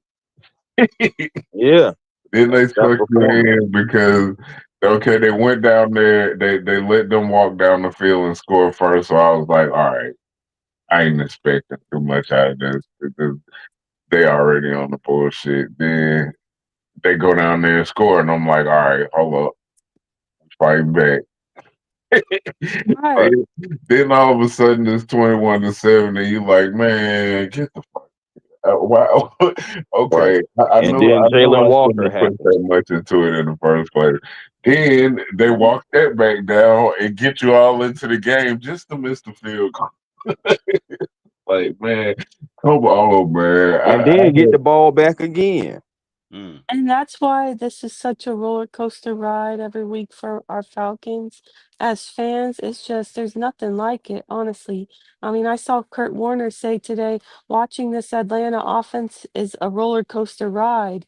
I say this Yeah, Concepts, he before said y'all that. got on here. Before yeah, y'all got on here, I was just saying this is the greatest show on TV. It gives you every single in every kind of show all mixed into one every game. I would call it like a horror movie because it gives me so much anxiety. Like No, I'm but it's waiting you for the jump scare. you got horror, you got comedy, you got drama. It's all in the same game every Mm, week. Suspense, action. We The got this just action, suspense, everything, bro. it's in mm. every. Am I lying though? Every week. I know, but I'm just tired of that. I don't want to be a movie. I just want to be a competent football team that wins games. Like, This the it's Exactly. best so show on TV. stressful. Like, I can't tell you a more stressful team to watch week in and week out besides the Falcons because somebody tried to tell me, oh, Carrie, well, it's not like it's the Jets or the Browns. Like, that's worse. And yeah, obviously I don't they're care about terrible, no other but franchise. right, which I don't either, but Care to about th to my point is, like, they're trying to tell me, "Oh, well, that's worth" okay, maybe they're but my thing is, like, they're not a roller coaster. Nah, They know they're terrible. that's They're not worse. Yeah, because I remember being there with the Falcons. Mm. I remember thinking that they gonna find a way to lose this game. They not gonna win. It's just not gonna happen. And you expected them to lose before they even stepped on the field. with this Yeah. team, you got all this talent on this team. This is not the same. We gonna find a way to lose some, even though they're doing it. It's not. No. You Well, don't no, get I that think they were trying to feeling, say, like, they just are terrible, like, they They're don't ever win a game. underperforming. Yeah, I but think the issue is they're underperforming, right? but it's also playing into the narrative that the Falcons screw up. It's that Mm-hmm. that I think yeah, that for me is the most frustrating thing is Yep. that there's already a narrative out there that says 28 to right. 3, Falcons at it again. And we are doing that on a not to that level, but we find a way to lose to teams we shouldn't lose. We find a way to snatch defeat out of the jaws of victory. And we are playing into the national narrative that says if there's a way to lose, the The Falcons will Falcons find will it. And find it. that Yeah, is my we do it. main frustration with Yeah, this. it's With annoying this as fuck. yeah, They do it. They Mhm. make just yes. like we were saying. They make the stupidest records. How do you have better stats than somebody and lose 30-0? How do you Yeah, do something that wasn't done in 44 years? yeah. Jesus. How do you how do you be the one in the And the 44 years? same team is what we're talking about, though. This is not. We're all coming up with different instances of the same team that keeps doing this stuff. Yeah. That's I hope one funny. day we stop doing this. Seriously, it's literally bad for my health. Like, I'm not even trying to be funny. Like, it's so stressful, honestly. Like the ups and down of these games, like the blood pressure. Like, wow, it's just too much. Like, Now, Carrie, Mm, you are mm. too young to be talking about blood pressure. We're not no, but we're not seriously, even they gonna stress claim you that. out. It's just, why Yeah. can't we just have a comfortable win here and there? I mean, to Eric's point, it's drama, it's suspense, it's Hmm. crazy things Greatest show happening. on And yeah, TV. just yeah, it's just I Well, just want a I calm, got my coping easy mechanism, win. Carrie. So what I do, I got, tablets and laptops in here. I'll have the Falcons game up, but I'll have something else on playing.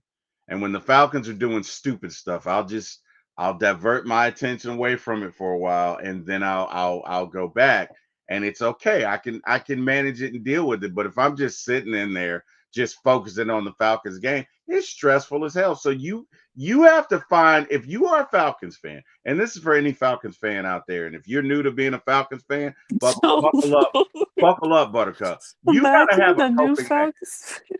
You gotta have a coping mechanism. You gotta do it. For me, I watch other programs while I'm watching the game. So when the Falcons like that, I'm gonna be honest with you. It was exactly what Eric said. When that game got to 21-7, man, I started watching Tubi on the laptop right next Really? to the game. I'm watching this Really? Tubi movie. I'm watching the Falcons A too, Tubi but movie? damn right. I love me some Tubi. And we're not even getting into that right now, Carrie. Judge me if you will, whatever. Because I've seen like I'm a movie guy. I've seen all the movies. So I'm watching, and I like B movies, whatever. Anyway, I'm watching Tubi because it just happened to be on yesterday. And it was 21-7. And then Jalen Walker makes that strip and the Falcons get the ball back and okay, now we're back into it. It was exactly how Eric said it went. You know what I mean? Then we come out in the second half, we get the field goal, then we score it, and I'm all in, and I'm like, yes, we're about. And shit, he missed the extra point, and but the fact that I had on Tubi, or at that point it may have been Whoa. Netflix, the fact that I had something else diverting about 30% of my attention, it was palatable.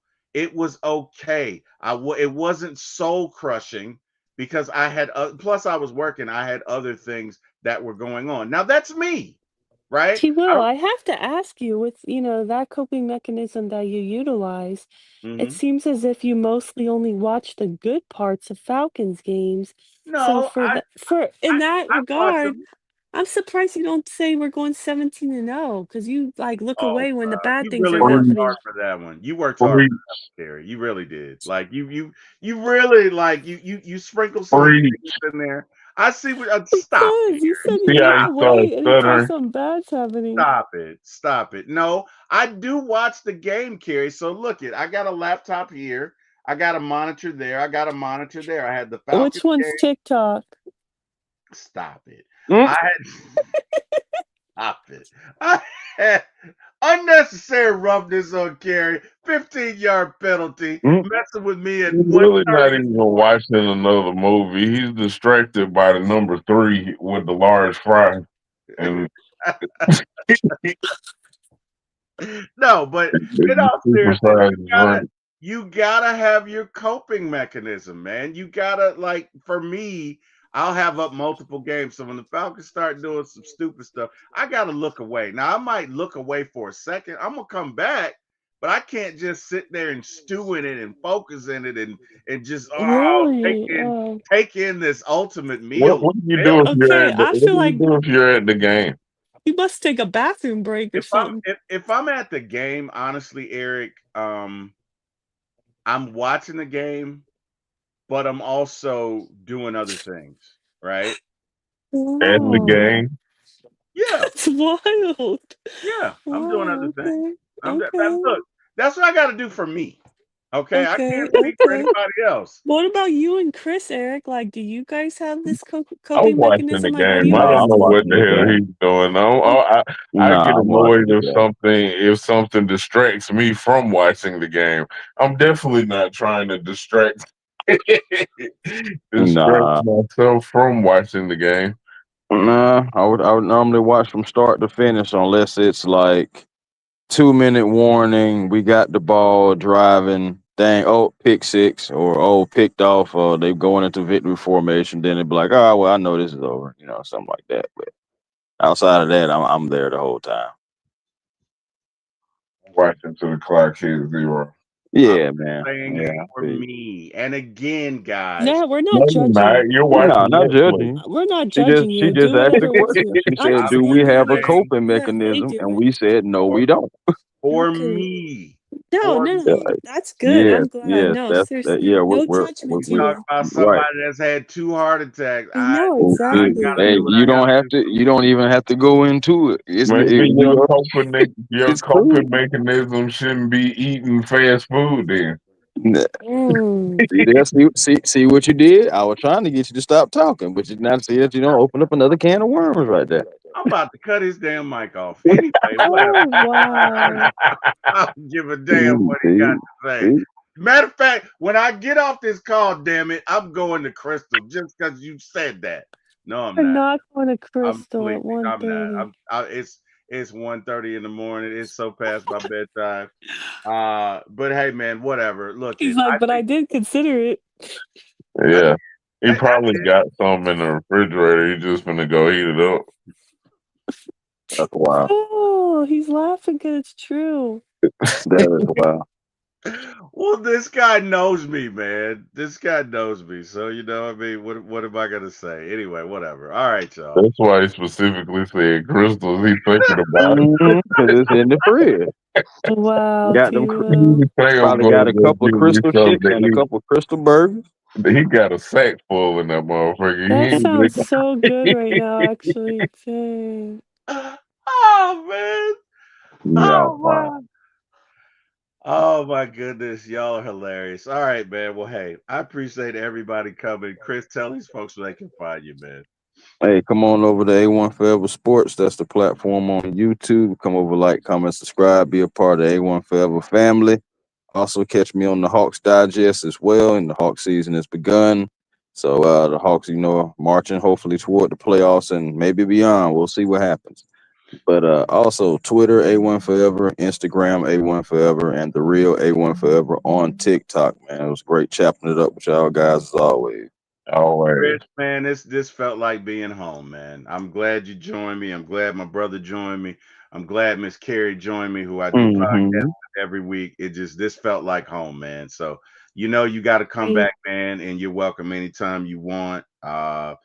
Chris, man, Hawks lost the other night, man. Just Mm-hmm. kept getting it close, and then we just kept turning the ball over. So uh, Yeah, yeah. you It, know, it shows you the lack of having a point guard. You having the kill run it, but you know at the same time he's not that natural point guard. They're going to be missing Trey, and then they were missing Keaton Wallace too. He was out with like flu like symptoms too, yeah. so he should be back for the next game. But still, yeah, man, you gotta have that point guard. Gotta have it, man. But I think this team will gel. I really like this team. I really do. Yeah, they're gonna be all I think they will gel, man. I really do. Miss Carrie, baby, 21 Carrie. Let me tell y'all something about Miss Carrie. She is the best producer in the world. She makes my life so much better. She makes my life so much easier. She's always sending me stuff, always encouraging me. I have nothing bad to say about her. One of my favorite people in the world. Miss Carrie, tell these folks where they can find you. Oh, wow, that was so kind of you too. Well, now I feel bad about everything I said. Did that on Oh man. purpose. Oh I'm man. so sorry. I take back everything. It's No. okay. Uh, no, I feel the same way. I appreciate everything you do, and I'm always happy to help you as well. So, you can find me this Friday on the Terry and Carrie show. We'll be going live talking Falcons, previewing the Colts game. We're gonna get that win in Germany. And yeah, get back on track because you can't go 0-4. You can't lose 4 in a row. Uh, Cannot. so so You we got to get this win in Germany, man. We got to pull off this upset. So um, yeah, I believe we can do it. I mean, everybody talked about the Bills, not losing 2 games in a row. Josh Allen never does that, and then he did that. So I'm hoping these Colts can lose 2 in a row, just like we handed the Bills 2 in a row. So I hope everybody has a good night in the chat. And thank you also to Eric and Chris as well. Amen. Amen. Amen. And last but not least, man, that dude, my brother, always calling me to encourage me, always calling me when I'm messing up, always there, man. I love my brother, man. I love my brother with all my heart. So uh even though we disagree on the 17 and 0, I had to drop that in there, Eric. But yeah, man. You can find him at Section 101 at the Benz, and you can also find him on my shows because he's welcome anytime. Eric, Section 101, are we good there? I know you. That's the only place you want me to tell them that they can find you, right? That First is. of all, nobody's gonna go 17-0. Second of all, where do you live? Yeah. Where do you live? Where do you live? Exactly. I Where do live you in live? the Benz in Station 101. Even if we lose and even if we don't go 17-0, Oh man. Oh my still God. in 101. Oh man. Eric, you know what I was thinking about the other day? So was it my 45th birthday? You brought over the Jose Cuervo, and I was like, "Damn it, Eric, I'm gonna drink you under the table." And we were playing 21, and loser had to drink. You remember that? Oh my god, I fell asleep. No, this is not falling asleep. This you passed out. Nigga said fell asleep. No, that is the definition of passed out. Bro, I woke up and I was so sick. I woke up, I was like, "Where's Eric?" Kim was like, "He left 3, 4." I mean, I was gone. And then I woke up at like 3 in the morning. I was like, "Kim, I'm gonna die." And she was like, "Well, die already. Stop yelling." Oh my God. Oh man, I've not had Jose Cuervo since, brother. But I tell you what, man, what a time we had. Well, hey, to everybody who joined us in the chat, I hope this was therapeutic for you. I hope you enjoyed it. I hope you got a chance to just, get some of that frustration off. We love our Falcons here, and of course, we have our things to say. But at the end of the day, we support our Falcons, which means we support Raheem Morris, we support Zach Robinson, we support Jeff Ulbrich, we support Maurice. I can't think of his name, our special teams coach. We support our entire Falcon organization, and we hope and pray that they can go into Germany and win. Um, but I tell you what, guys, if you guys want, we can do a show afterwards. Chris, I know you might be doing a show. I don't know, but I think I want to do a show right after the game because that should be about 12, 1 o'clock. So if you guys are down, hey, man, let me know. I'm definitely down for it. To everybody who joined us in the chat, we thank you. We appreciate you. Couldn't do this without you. Thank God for you every day. And just thank God we have the ability to talk Falcons with you. Looking forward to seeing you again. Eric, Chris, Carrie, thank God for sending y'all in my path. Everybody in the chat, thank God for sending y'all in my path. Thank God for waking me up this morning. And last but not least, thank God for my brother and Jack Spade, who gave me my shot in this business. You guys can see me at For My ATL Sports 1 on YouTube. Again, the number 4, My ATL Sports, the number 1 on YouTube. Please like, share, and subscribe. You guys get a good night's sleep, and we will see you when we see you. Good night, everybody. Go Falcons. Rise up.